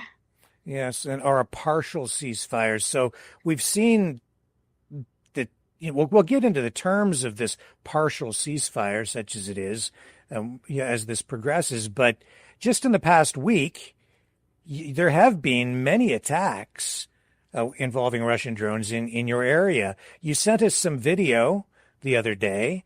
I think it was the day after this partial ceasefire was signed, or maybe 2 days after, and you were clearly, like, you could see that your house was shaking, and you could hear the explosions in very nearby. Just tell me what's been going on. How many attacks have there been, and just describe the situation.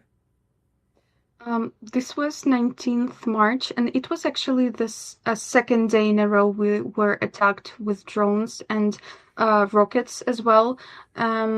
I was just casually recording a video for my blog. I was trying to record. That's why I was able to record that the moment of shelling, because I was so shocked. I just grabbed my phone, and it's really funny because those drones, Shaheds, they have really specific sound. They sound like a motorbike, and we jokingly call them moped just because they sound like these motorbikes. So I was trying to record a video when I heard this specific noise, and it was already late, and people are not supposed to be outside after 9 o'clock in the evening. So it was a bit suspicious. So I opened my window, and I realized that this sound gets intensive. And when the sound gets intensive, you know that it's going to explode soon. So that's what I did. I actually grabbed my phone, my cats, and we went to the hallway. And after that, there were 6 strikes in a row with maybe 5-minute interval in between. So, and this was the second evening in a row where when this happened. We also had some rockets in nearby areas. We could hear them well, and that's not how ceasefire is supposed to work, right? Yes, yeah. So describe those explosions and how close they were to you. It sounded like they were right in your neighborhood. It looked like you could even see things shaking. It was indeed maybe 7 minutes by walk, maybe a kilometer in diameter, I would say.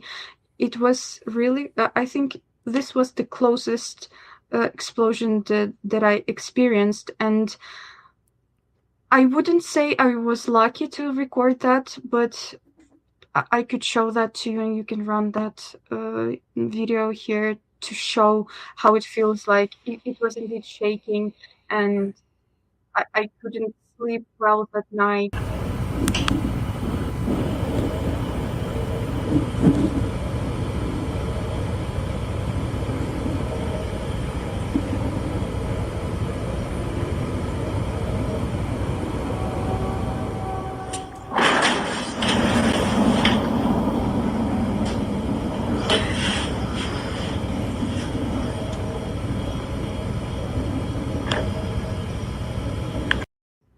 It ruins your entire day.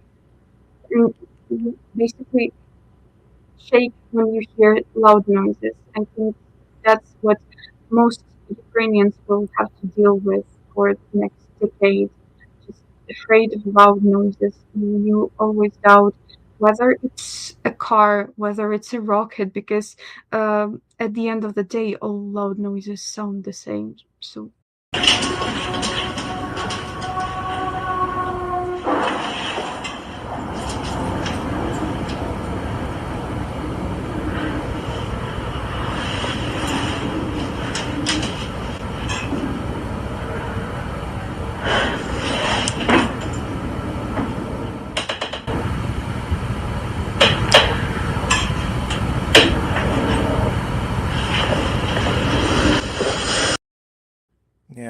your audio is breaking up there just a little bit, but the bottom line is you must just be in a total state of anxiety, always worried. Tell me what happens when there is the threat of drones in the area that you said you had before. An app on your wristwatch or your phone to alert you. So tell me what happens in your community when you're under threat like that. What do people have to do? The ideal thing is to go to a shelter, but it's been 3 years. Most people just got used to the situation. Most people just don't even track the alerts these days, and they don't go to hide. For example, in my area, there's no way to hide because we don't have subway, we don't have any shelters. They are somewhere far away from us. So the best thing you can do is just to go to your hallway or to somewhere where there are two walls between you and the aim that's going to explode.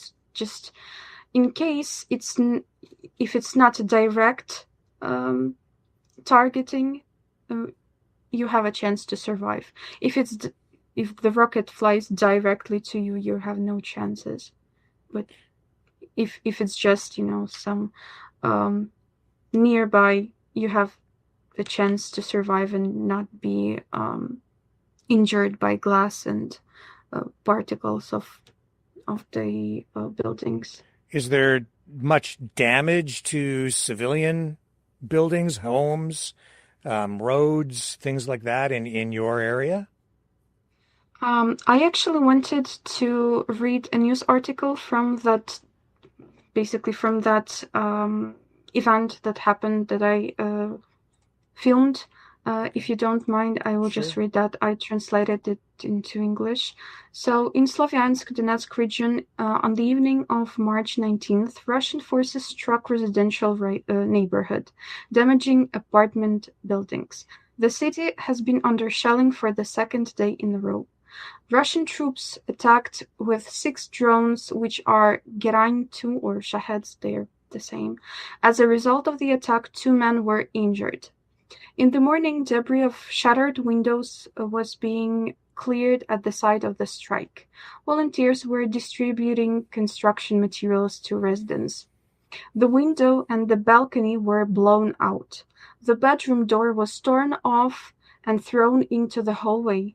Everything was blown into the corridor, and one part of the door is just hanging there, said Natalia, a resident of Slovyansk, describing the aftermath of the shelling. Mom was in the bedroom lying down. The door hit her, struck her. She was cut by the glass. She ran out of quickly. It was scary, said Alexander, describing the moment of shelling. Approximately at 9 p.m., the city was shelled. The Shaheds, Yaryna 2, attacked.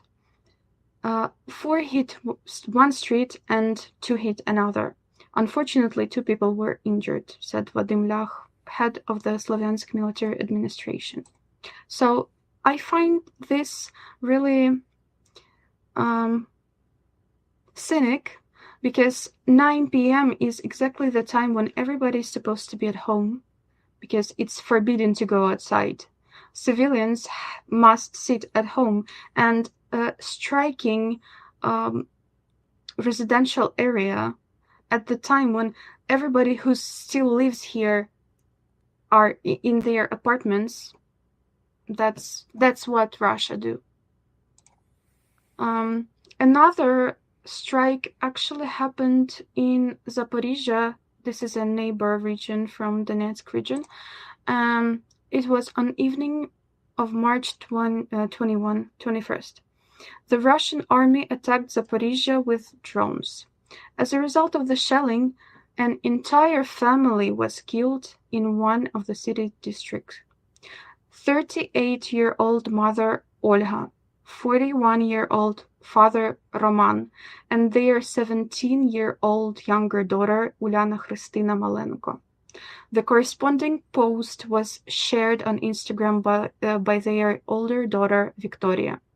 According to the State Emergency Service, rescuers evacuated 17-year-old Uliana Christina to an ambulance for resuscitation, but the girl died from injuries incompatible with life.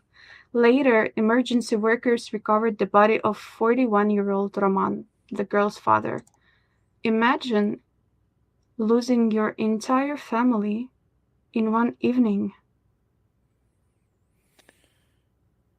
That's what's happening at the moment. I wouldn't call it ceasefire. That's just a fairy tale. I actually have something to show you if you don't mind. Of course, yes. So this is, I'm not sure if you could see it well. I'm not sure if you know what it is. I had to Google it. This is actually, thanks God and Google for knowing everything. So this is a surf drive from a drone. So this thing operates the navigation system, I believe, or basically it helps to remotely control the drone. So as you can see, it misses a big chunk of it because of it exploded. And what actually made me this, I don't know, I was thinking about it for all of these days. This says, I'm not sure if you can see, it says QC passed. Oh yes, quality control. So yeah, quality control passed. So imagine someone, I think in Iran, these things are manufactured in Iran or maybe Russia, someone, not Putin, created this thing, gave it to someone, again, not Putin, to quality check this to see if it's going to work, if it's not malfunctioning, if it's okay to use. And then someone put it inside the drone. For someone, still not Putin, send it to someone's home, for our home, and kill the entire family. So this just maybe made me think that we are not fighting only with Putin, right? We are fighting with people. They are like gears in this huge mechanism, of course, driven by Putin. They are obeying his orders, but they are responsible for this too, because they are either tolerating or supporting this regime. I'm just going to leave you with this, because this thought, as soon as I saw this, it's just, I casually walked near the explosion epicenter, and I just found this, and it made me realize that we don't have to impersonate those responsible for these war crimes, because striking a residential area is for sure a war crime. Yes, and not only following the orders, but profiting in some cases, making money by selling these things. Yes, it's a full-time job. These are actually Shaheds are manufactured in Iran. They are Iranian invention. When they are sent to Russia, Russians call them gerani to make them Russian.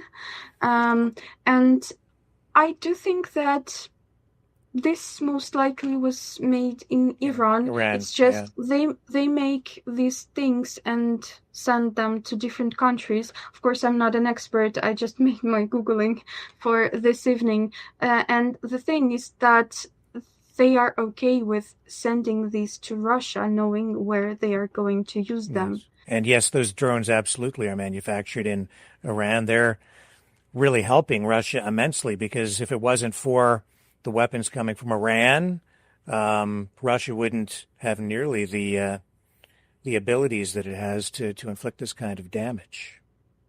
because of the sanctions, yes, they work, but Russia always finds some ways to evade the sanctions, and they find a way to kill us. Yes. How does it impact your neighborhood, your community? Kids going to school, things being shut down.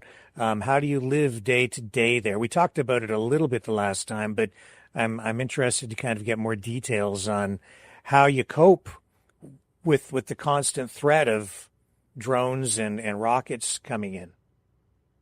You know, that's interesting. I haven't seen children here that much.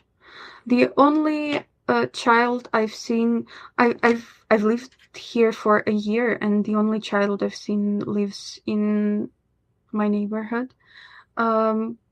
Schools don't work, kindergartens don't work. My house, it's actually a block of flats. There are like maybe 16 flats that are actually lived by someone. So there's only 16 flats with people at the moment. So really, the city is half, like a Chernobyl. Destroyed. It's or just empty of people. You mean a lot it's of people empty. have left? Yeah. I see. Okay. It's empty. Well, it's destroyed as well. Yeah. So a lot of people have left the area, obviously, and children basically evacuated with only a few exceptions. Good for them, actually, because I see there's actually a school in other neighborhood.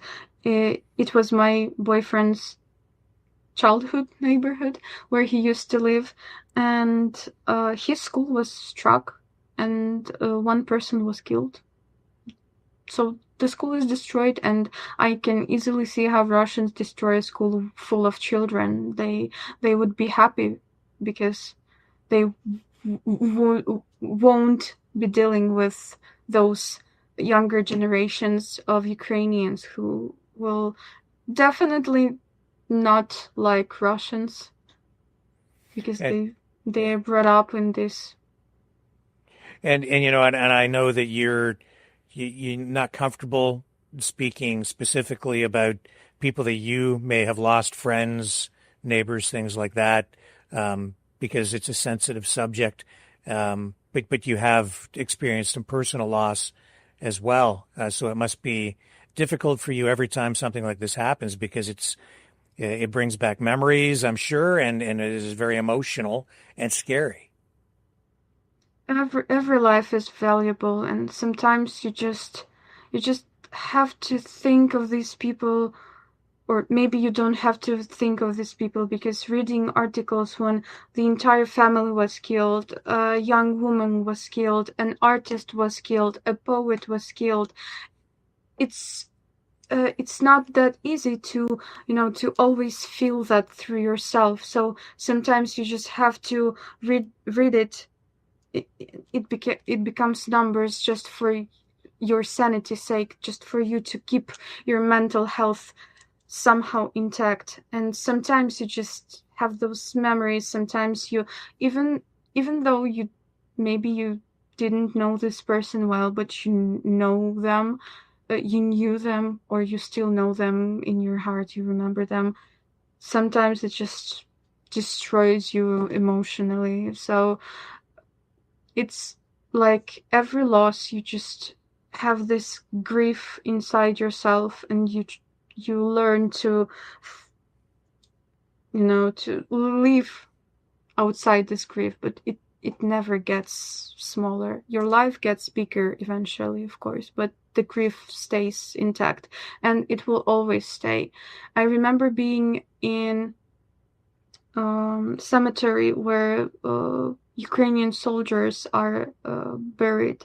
This is a huge field with with Ukrainian flags, and when you see this in person, it just destroys you, because numbers will always be numbers, and when you see this in physical appearance, you just realize the scale of the tragedy.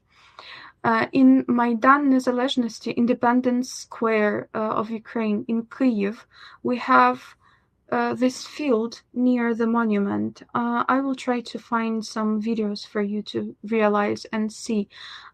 We have this field where some volunteers just decided to put a small flag, Ukrainian flag, into the ground to symbolize, if you're a person who lost someone in this war, you may put it in the ground as a symbol of your loss and of your memory. And it started in, I think, 2022, and now this field is completely covered.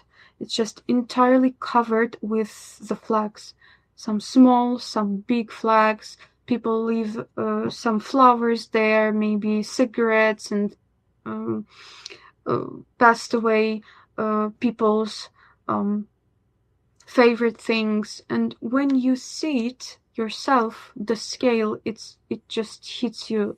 I have goosebumps right now just of remembering the scale of the tragedy. So that's not someone's personal tragedy. It's not something that you have to grieve yourself. We grieve for everyone who was unfortunately killed by Russia. We remember everyone. Yeah. The logic that is being applied to this doesn't make sense to me when they're talking about ceasefires and bringing an end to the war. At least the way they talk about it over here, a lot of people, I just get this crazy argument, or people saying to me, the Ukrainians should just stop fighting. It's up to the Ukrainians to end the war. And I don't understand them, because you didn't start the war. You're at home. Can you explain to people, because you're there, can you explain why you can't just stop, why you can't just give up, essentially? I liked your metaphor with a mugger. Right, yeah. Trying to rob you, and someone tries to stop this fight, saying, just give him your wallet. Why are you fighting? Why are you trying to defend yourself? Just stop defending yourself. Just give up. You're going to stop this fight. If we stop defending ourselves, we will stop existing. That's it. It's that easy.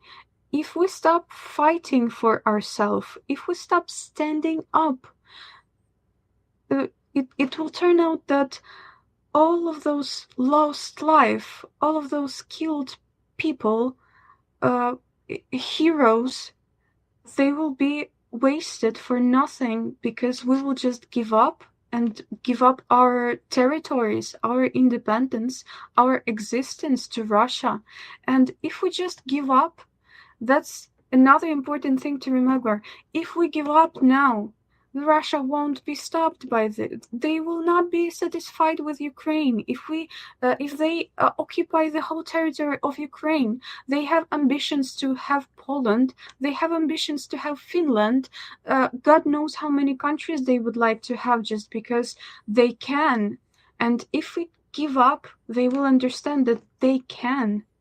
So we are now defending not only ourselves, but the integrity of the whole Europe, I would say. Maybe these words are big and loud, but that's how it looks like. Because if you listen to this dictator Putin, he has ambitions, and there are some signs that he wants Poland and other countries. In fact, I was watching a clip online overnight from one of the Russian state media television channels, and the people on there were talking about Russia going after additional countries, and they were laughing about it, but you could tell that this is something that they just talk about a lot. It's this. The other thing that and maybe you want to comment, I don't know, but the arguments that they make say, on the one hand, they say Ukraine should just give up. Russia is so powerful, Ukraine doesn't stand a chance. They're a superpower. There's nothing that can stop them. They're invincible. And then in the next breath, they turn around, these same people, Russian influencers, people over here who support the Russian position, and they'll say, Russia doesn't want to take all of Ukraine. They certainly don't want to move into other European countries. They don't even have the military large enough to do it. They're too weak. They're not a threat. They're not a threat to anybody. So it's like this reverse, it's upside down. It's like they have it both ways. On the one hand, Russia's invincible, and so you should just give up because you don't stand a chance. And on the other hand, they don't have enough power to even take all of Ukraine. They're not a threat. They don't want to expand. You can't have it both ways. And I hear people say, the same person in the same conversation say both of those things. And so you know that what they're feeding you is a line of crap. It's not true. It's propaganda. To say that Russia is just a small army and they're incapable of doing anything, it's not true, and it's actually a bad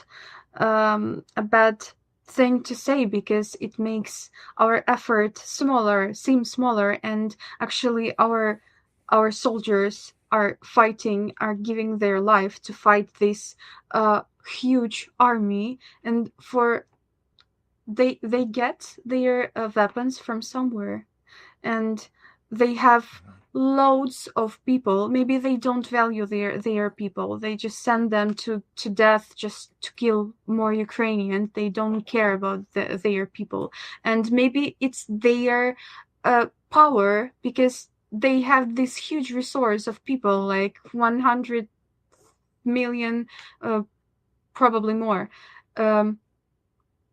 And they can send new and new people to us. We value our people because we are like 1/10.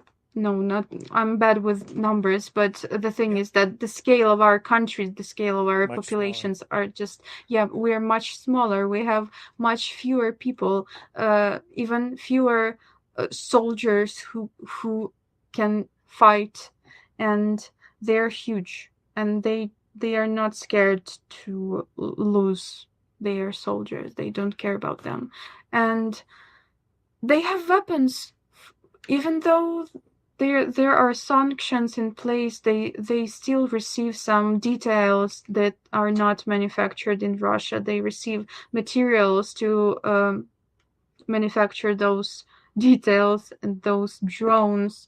They receive drones from Iran, that's for sure. Those Shaheds are manufactured both in Iran and in Russia.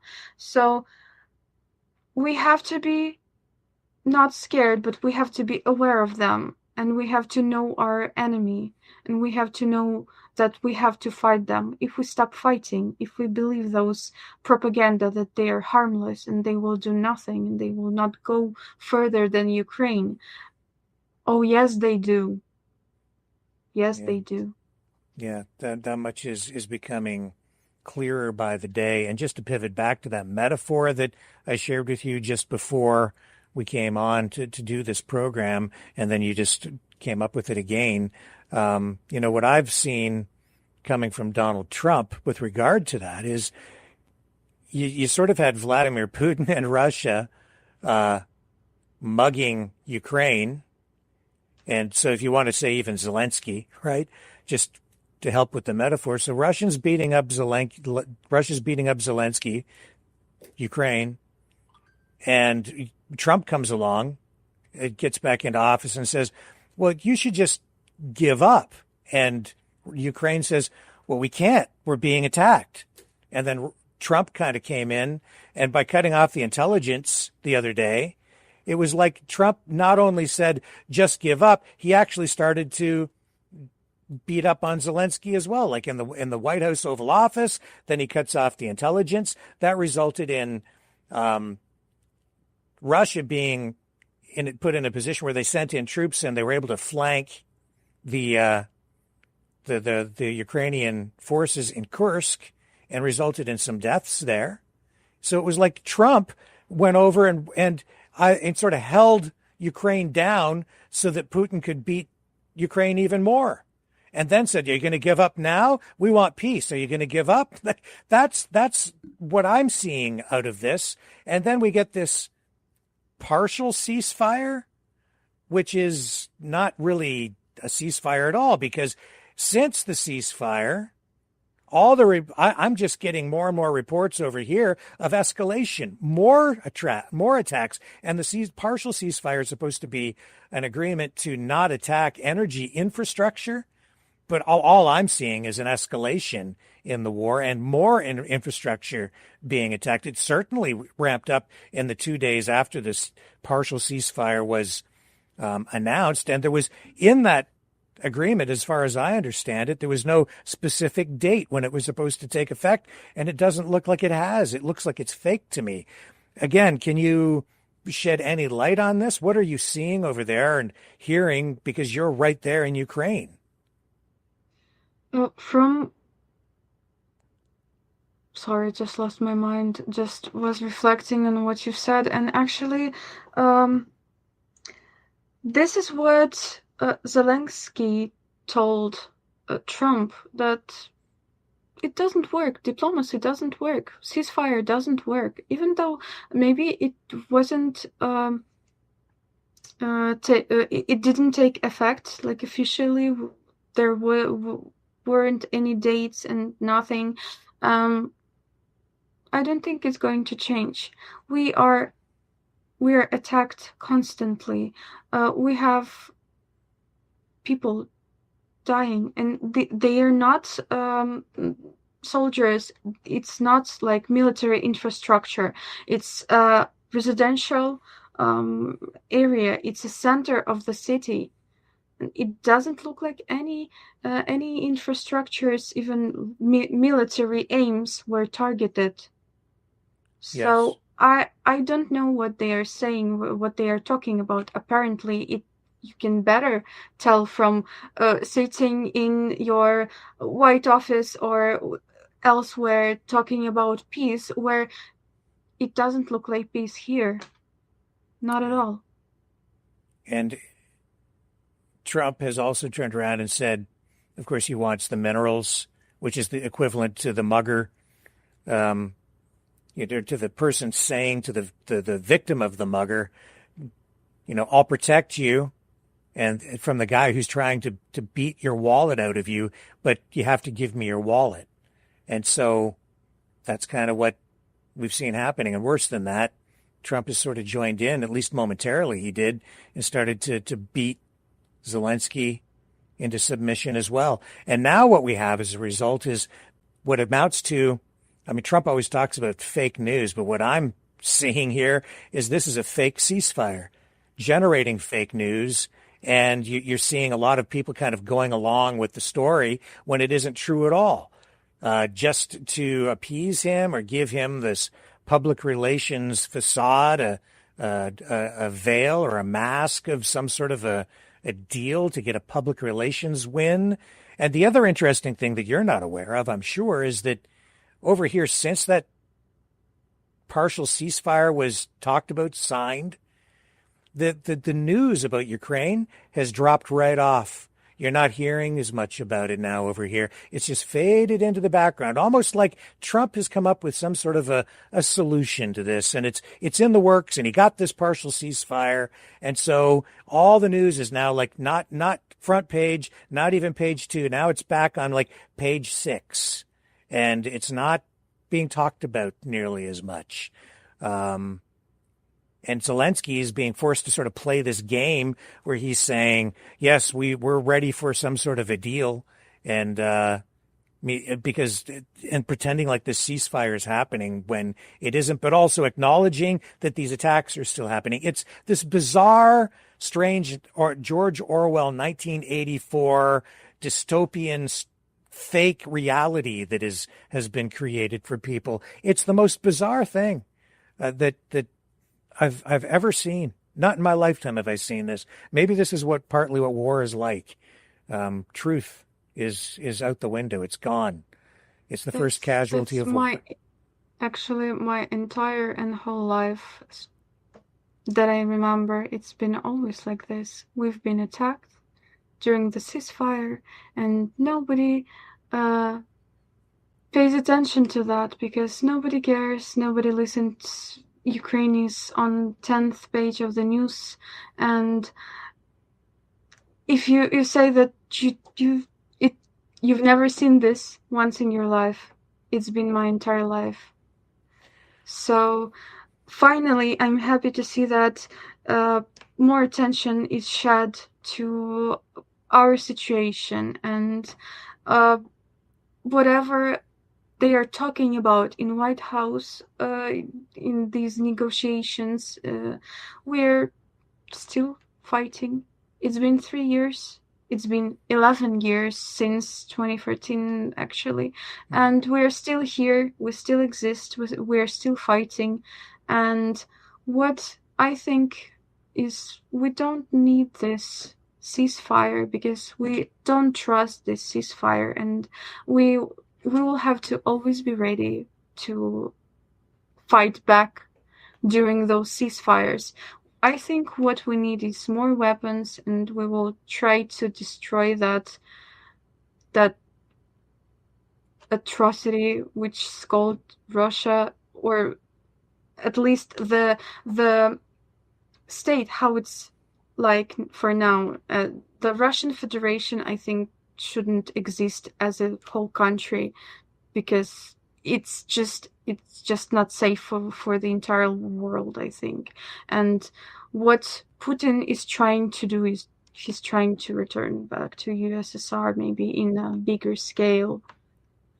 Yes.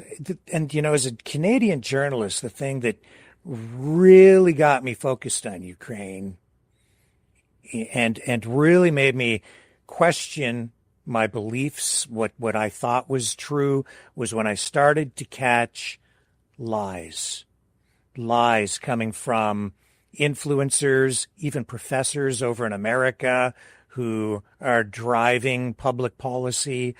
When I was catching lies, and then when I'd catch lie because I'm a journalist, I'd start to look closer and I went, wait a minute, that, as I researched it, that's a lie. That's a lie. The whole thing about NATO not 1 inch further to the east, that's a lie. There's no agreement saying that NATO couldn't expand into other countries if they requested it. And not just then, that led me to the omissions, like the things they don't talk about, which is like the Budapest Memorandum, where Ukraine gave up all the nuclear weapons after the fall of the Soviet Union, and in exchange, Russia, the United States, United Kingdom all agreed that the Ukrainian borders would be respected. If you guys ever came under attack, they would come to defend you. And so this whole idea that Trump wants your minerals to get paid because he's not obligated to do anything and that the West doesn't have to protect you, that's absolutely false. In fact, the United States and Western countries, but especially the United States, is obligated to provide protection for Ukraine. There's a signed agreement, and you guys should not have to give up anything. No mineral resources. You shouldn't have to pay anything, period, because you already made that sacrifice by giving up those nuclear weapons. And this is the price you've paid. You've paid for it with this assault on your sovereignty, and you've paid for it with the blood of your young people and a part of your future, because you've lost so many so tragically as a result of this. So we absolutely have an obligation over here to support you and protect you. And that's what freedom is really all about. The strong standing up for those who are not strong enough at times to support you. That's what really needs to be happening, not some minerals deal, in my view, because there's a legal obligation on the part of the United States to come to your defense. 100% true. Right. I hope that we don't get to give up our minerals because, as you've mentioned, we indeed paid. The price was too high because we lost our best people, our best men and women fighting for our independence and freedom. And in terms of Budapest Memorandum, actually, I have this funny story about Ukrainians. Our Ukrainian people are very brave, and we have our own sense of humor. So when this conversation in White House started, it happened. It was hilarious, and many were really demoralized with what happened. So after it, some volunteers opened a jar, basically some fundraising bank account where people can send their money for volunteers. So they started raising fund for our own nuclear weapon. If you don't want to protect us, if you don't want to stick with Budapest Memorandum, we are going to buy it ourselves. As I remember, in the end of the war, we raised a huge amount of money to buy Bayraktar from Turkey. And I remember Turkey ended up giving those Bayraktars to us for free as military aid, which we will be always grateful for. And for that money, we bought a satellite. So Ukraine has its own satellite. I believe it's still somewhere in outer space. So that's just to make it a bit not that sad, because we Ukrainians, we always try to be on the brighter side, because we have so much grief and so much on our shoulders. So we just try to look at the best sides of things, and we try to be positive, as positive as possible. So if you don't send us weapons, we will fundraise. Our people will just send some money to volunteers, and we will buy it ourselves. That's the kind of people we are. Of course, we need aid, we need help, and that's our main message always. We don't need any deals, and especially we don't need our countries to be sold and to be divided between two dictators, two businessmen who are trying to buy people and the land these people live on. We just want our country, we want our site, our independence, our territories, and that's it. And if we need to, we will sell our last shirt and go buy some guns and go defend our culture, our country, our people and children. So I think that's how last 3 years were for us. We were just trying to be on positive side, trying not to cry too much, not to grieve too much, because for sure we will have enough time to grieve after we get rid of those trying to kill us. And a lot of insight coming from you there, and I've talked about this myself. Trump's foreign policy, while he seems to think that he's leading the world to peace and avoiding World War III by bringing U.S. foreign policy more into alignment with Russia and making peace with Russia so that you have the two nuclear superpowers not blowing each other up, he's actually creating a power vacuum where people are realizing now that as he turns his back on Europe and all of the traditional U.S. allies since World War II, he's leaving by not protecting anymore countries like Ukraine and allowing Europe to now be exposed to threat from Russia. You have all these other countries seeking nuclear weapons. Within a number of years, you could have 50 countries with nuclear weapons. So you're going to get more proliferation of nuclear weapons, which makes the world a much more dangerous place and gets us even closer to World War III. And so when Vladimir Zelensky came out and said, we want to join NATO so that we don't need to have nuclear weapons, there's a lot of wisdom in that. That is what NATO has largely been about.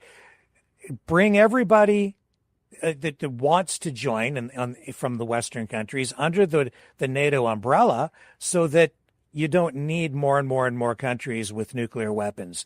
It contains nuclear power within a more concentrated area so that there's less threat of some crazy madman pushing the button.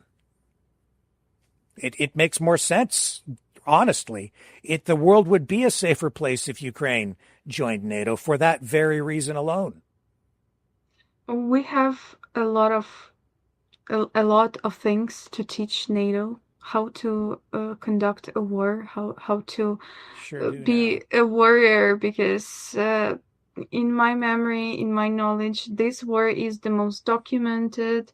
It's the most drone powered in entire history. So we are currently at high-tech level of conducting the war. So we have something to bring up to the table for NATO for sure. And it would be great to have this, umbrella safe side and to feel a bit safer in the world, because living next to Russia is kind of a pain, I would say. It's been since forever. You've lived with that threat since the fall of the Soviet Union, and long before that as well, as your country. Yes. And during Soviet Union occupation, because Soviet Union occupied Ukraine, we were not deliberately. We did not deliberately united the Union. That's what I'm trying to say. And this is another important point. One of the reasons the nuclear weapons were taken out of Ukraine after the fall of the Soviet Union is because those missiles, those ICBMs, were pointed at Western countries. And so the West and Russia both, they didn't know which way they might end up being pointed in the end. But if this plays out the way that Putin wants it played out, he's already bringing nuclear weapons back into Ukraine.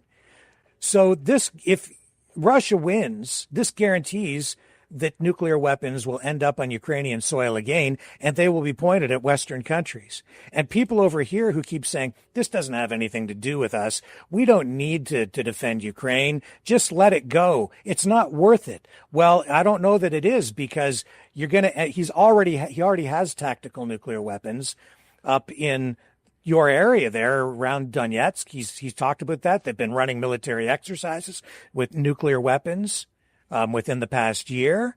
And so we know they've got the launchers up there. That's absolutely verified.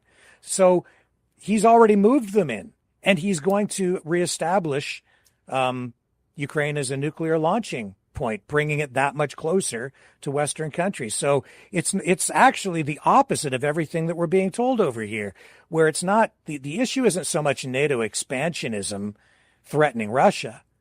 On the other side, the truth is we need to be very concerned about the expansion and proliferation of nuclear weapons and nuclear force being expanded by Russia threatening Western countries. Nobody here talks about that.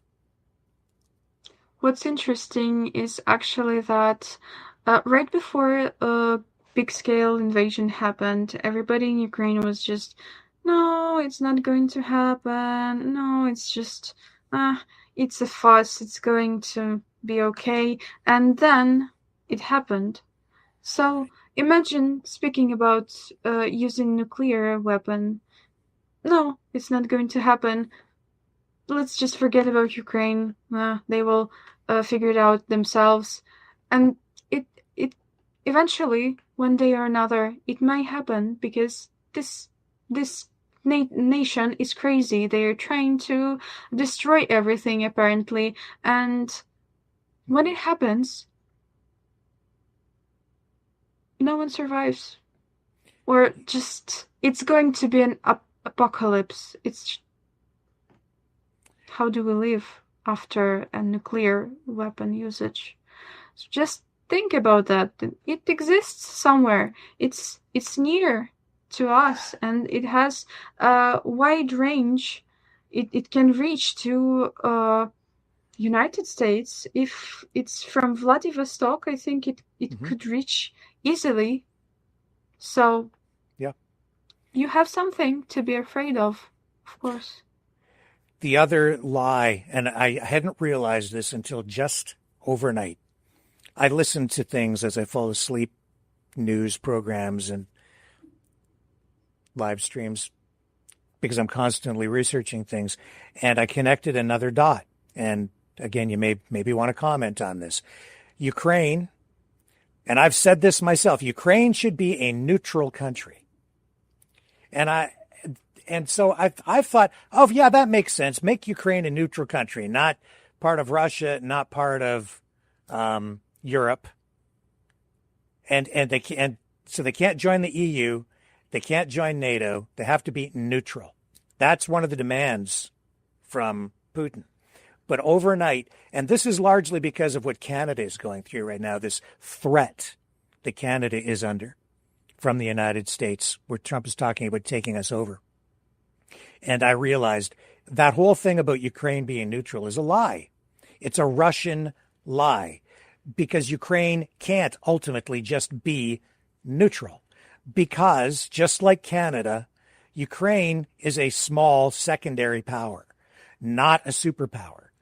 Economically, like every other country, Ukraine needs to trade with other countries in order to survive. You need to sell your grain, sell your resources, your minerals to other countries in order to get the produced goods and other things that you as a country, as a society, need to survive. So you've always been forced to choose who you trade with, because Russia and the Soviet Union were authoritarian. It was like, you can choose us, but if you're over here, then you're part of us. If you choose the EU, you're part of the free world, but then Russia doesn't want you. And so you're not really part of that trading relationship. And your economy becomes, through your banking system and financial systems, you become integrated then with the EU. That's what set this whole thing off, was Ukraine wanting to join the EU to achieve a higher standard of living, a better quality of life for your people, to ensure that you have freedom and pursue that, because you didn't want to go back to being part of the old Soviet Union. But this idea that you can just be neutral is a lie, and this is why. And this is my assessment. And you're living this, so you tell me if I'm about on the money here. Ukraine wants to join EU. Putin says, no, we don't want you joining the EU. You're not allowed. We won't tolerate that. You can't be part of that. No, and you also can't join NATO. And that is also one of the conditions laid out by Putin in the list of demands that he made to get a ceasefire from Trump and a lasting peace. That's one of the things that he's demanding. No EU membership, no NATO. NATO, okay, maybe you can sort of understand, maybe, but no joining the EU. You're not allowed. You have to be neutral. That's just an economic relationship. If you're not allowed to have an economic relationship with the EU, then who else can you integrate with? Because you're too small to stand alone.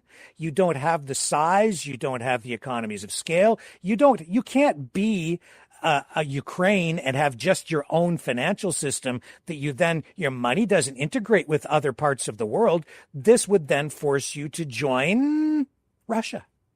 So if you can't be part of the EU, what he's really saying is you're not allowed to join the EU. You must be part of Russia. There's no neutrality in between. And so what does that translate into? That means I want an election. I want it now. We're going to fix it. We're going to rig your election by bombarding you with social media propaganda, or maybe even putting a bullet into the back of Zelensky's head so that we get regime change there, so that we then put our puppet back into your government in Ukraine. And then it'll look like you've got your own government again, but you become part of Russia. And we control your economy. We send in our oligarchs. We control everything there again. There is no neutrality, period, for Ukraine. It's not even a choice. It's not an option. It's not possible. Because if Ukraine tries to be neutral, you die as a country. You can't survive. You can't trade. You don't have an integrated financial system. Your currency isn't on the world market. That we have a global economy. Even if you become more nationalized or pull back, as Trump is trying to do with the United States, you're still trading with other countries. You have to, in order, because you understand, you can't just be alone. You can't live as a country alone. No country is an island, as they say, right? No man is an island. You have to interact with others. And if you're not allowed to interact with the EU because you have to be neutral, that's really Putin saying he gets to take you over. You have to surrender. That's the truth. The lie is neutrality. And the demand for neutrality is really a demand for capitulation, to give up and just give up to Russia. That's what that is. Isn't that First of all, sorry, I would say that you just don't conduct negotiations with a terrorist. It's like number one rule. No matter what they ask, they have no right to ask for that. So I'm not really sure how you can logically explain how president of a separate country can demand anything of a entirely another independent country. Does it even a thing? Can you even do that in like a world state of things?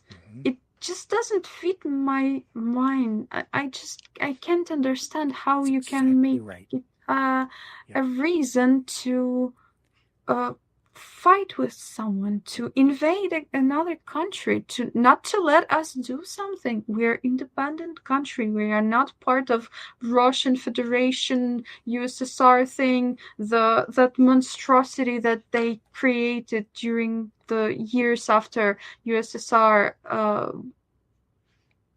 disappeared. It's just you don't listen to a terrorist. You do what forces do with terrorists. They try to eliminate them. That's it. That is exactly right. You are a sovereign nation. You are allowed to conduct business with any other country around the world that you choose to do business with. Now, the United States might impose sanctions on countries, but that's an act of aggression in itself. Right now, the United States is using tariffs against a lot of countries, or about to. That's happening here in Canada as well. That's to get something. The level at which Donald Trump is doing it, that is unprecedented and uncalled for. But these big countries, like Russia against Ukraine right there, Vladimir Putin has no right to make any demand like that on Ukraine. We don't want you selling your grain or conducting or integrating your banking system with Europe. You're not allowed. We forbid it. Well, who the hell are you, Vladimir Putin? You're not the president of Ukraine. It doesn't work like that. That's, again, you're absolutely right. And Canada is sort of facing that similar sort of threat. That's what we're about to go through here on the other side, which makes me wonder what Donald Trump's real motivations and I guess his sympathies. Who is he really aligned with here? It looks like his best friend is sitting in the Kremlin these days, and I'm not too happy about it, to be honest. Yeah.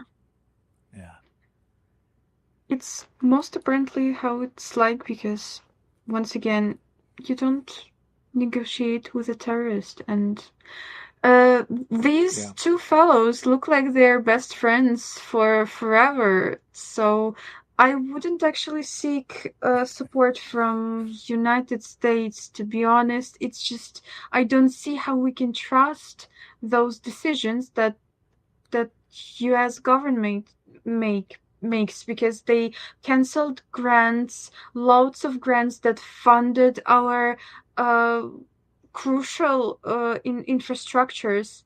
No, they're gone. They are trying to buy our country, to trade us, to get the most delicious trade out there, to see if they can get more, the better deal they could have. And what else? It's gross. How can you trust them? That is one of the major problems here. Donald Trump, with his foreign policy, with this deal-making approach, he has damaged the reputation of the United States. He's undermined trust. He's destroyed alliances. And he doesn't realize, I don't think that, or maybe he does, that the United States is much weaker now than it has ever been before, because all the smaller countries that have supported and propped up the United States, they're now wondering if those partnerships have been severely damaged. Nobody trusts the United States anymore because they're not honoring that Budapest memorandum where they're obligated to protect Ukraine, and they've not really lived up to it. They're not living up to it now. They cut off the intelligence the other day. He's punishing Zelensky and making demands on Ukraine in order to get some sort of a peace deal, and making no demands really on Russia at all. He's gone to war with economic warfare against all of the Western countries with these tariffs, Canada, Europe, Mexico. This is bizarre. It's destabilizing. And I wonder, as you walk through your community and you speak to people, do people over there, have they lost trust and faith in the United States and your partnership? Is it damaged? Yeah. We don't trust United States. It was disappointing. It was devastating, I would say. But on the other hand, we regained our trust in Europe, because we saw immediate reaction. We saw immediate support from the UK and other European countries. We just realized that maybe it was a sign for Europe that you cannot count on United States, and we have to unite, because we are on the same continent and we are neighboring the same country, the terrorist country, and maybe we don't have to listen to the promises that, well, if it's a good business, that they will be kept, and if it's not a good business, we would just don't want to keep those promises. We just don't want to stick with what we promise, and we want to who gives us a better deal, right? Somewhere in Kremlin promises us Ukraine for a better price when they win, right? So maybe this will be a good push for Europe to start doing something more actively, but just to worry about what's going on and be really, that's a bad thing. Yeah. And I know that you've lost friends.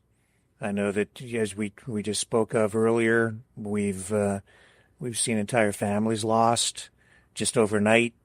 Another massive drone attack in several regions coming from Russia. 7 more people, civilians, killed overnight. And that's devastating. And I know that it's heartbreaking for you. And you're still out there saving cats. You said that I just Saw My another. Yes. background. Yes. I noticed the cat in the background. You've got cats there with you. Tell me what's going on with your cat rescue mission. That's a self-proclaimed mission. I just happen to love animals and trying to make this world being a bit, more kinder place. So I'm just regularly seeing if there are any cats. I always grab a pouch of wet cat food in my purse to see if there are any stray cats in near frontline areas. There are a lot of strayed animals. Unfortunately, people left their homes without taking their loved pets, so there are a lot of stray dogs and cats. So when you go for a walk, you will know for sure that you will see someone furry, who's gonna be really excited about a snack. So you could see on my background, I have 2 cats. We rescued them a year ago when they were just a teeny tiny kittens, and they just stayed with us. They are now grown up cat ladies, living their best lives because fortunately we still have vet centers here. We still have some facilities to buy cat food. Obviously the best for our beloved children. And I also happened to find a kitten in our block of flats. I think she was hiding from stray dogs or just came inside to warm up because it was in the winter. And we just washed her up, took some pictures, and we happened actually to find her a new home quickly. So she was our first rescue. So third rescue, to be exact. Like the first one is in my background, and the last one, but I hope not least, of course, it was a red cat, orange cat, and we found him a new home today. Actually, today I handed him to a soldier, Ukrainian army soldier. And when I try to find a new home for the cats I always ask questions because I don't trust people in terms of animals, because it's a big responsibility. Of course, those traumatized animals that were already left by people, they were betrayed, so I wouldn't like to send them to a new home where they would be betrayed once again. So I always ask questions, and when he said, the person that took that cat, when he said that he was a soldier, I just instantly realized, okay. And I didn't understand at first why I was so trustful to them. Then I just thought about it. This person knows the cost to life. For sure, they know how valuable and precious life is, so they won't ever betray a friend. So he actually found his new home, and I'm happy to say that I rescued 4 cats for now, and I'm not gonna stop. If I see any lives I can save, any small things I can do to make this place happier, kinder, I will do it.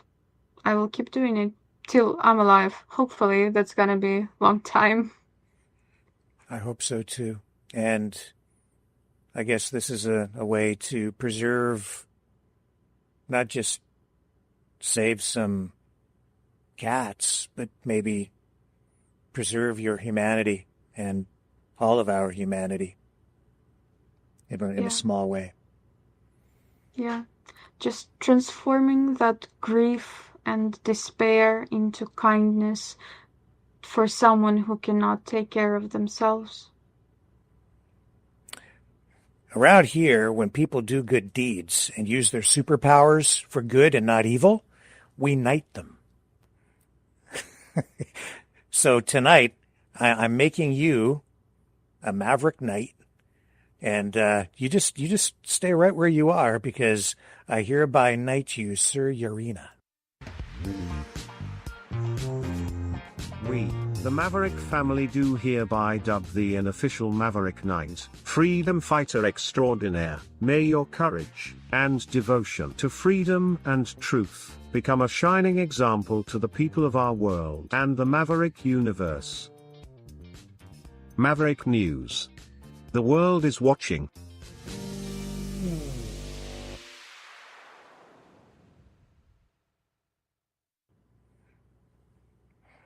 You're hereby a Maverick Knight. And one other thing. You are absolutely one of a kind, Yaryna, and I'm so appreciative for you joining us here for this second part of your interview here tonight, and helping us understand what you're living through. And we recently created a song here, celebrating individuality and the unique qualities of every person as an individual. And I want to share that with you tonight. And I want to dedicate this song to you tonight, because as we sign off this evening, and you stick around and watch this too, I will see everybody back here tomorrow night again, 7 p.m. Eastern, on the flip side. But tonight, because Yaryna is absolutely one of a kind, this song, Snowflake, is on this evening dedicated to you, Sir Yaryna. Drifting down without a sound, a gentle touch upon the ground. No two the same, yet side by side, like you and me in this great tide. Like a fingerprint from God, frozen tears from up above. Each one special, each one rare, a fleeting wonder light as air. Here for a moment, then melting away. Gone in the sunlight, lost in the day. Taken for granted, so easy to miss. Like life itself, so fragile is this. A million fall, yet each stands true. A perfect shape, a different hue. Just like us, no two alike. A spark of life, a soul in flight. Like a fingerprint from God, frozen tears from up above. Each one special, each one rare, a fleeting wonder light is air. Here for a moment, then melting away. Gone in the sunlight, lost in the day. Taken for granted, so easy to miss. Like life itself, so fragile is this. A million falling, yet each stands true. A perfect shape, a different hue. Just like us, no two alike. Like life itself, so fragile is this. Like you, like me, we shine, we fade. Yet every soul is beautifully made. A moment to love, a moment to stay. Before we drift, before we stray.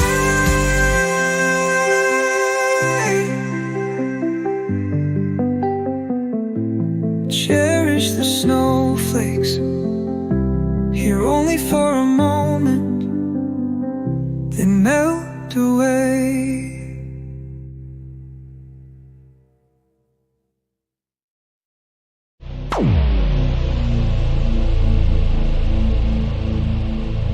This has been a Maverick Multimedia production.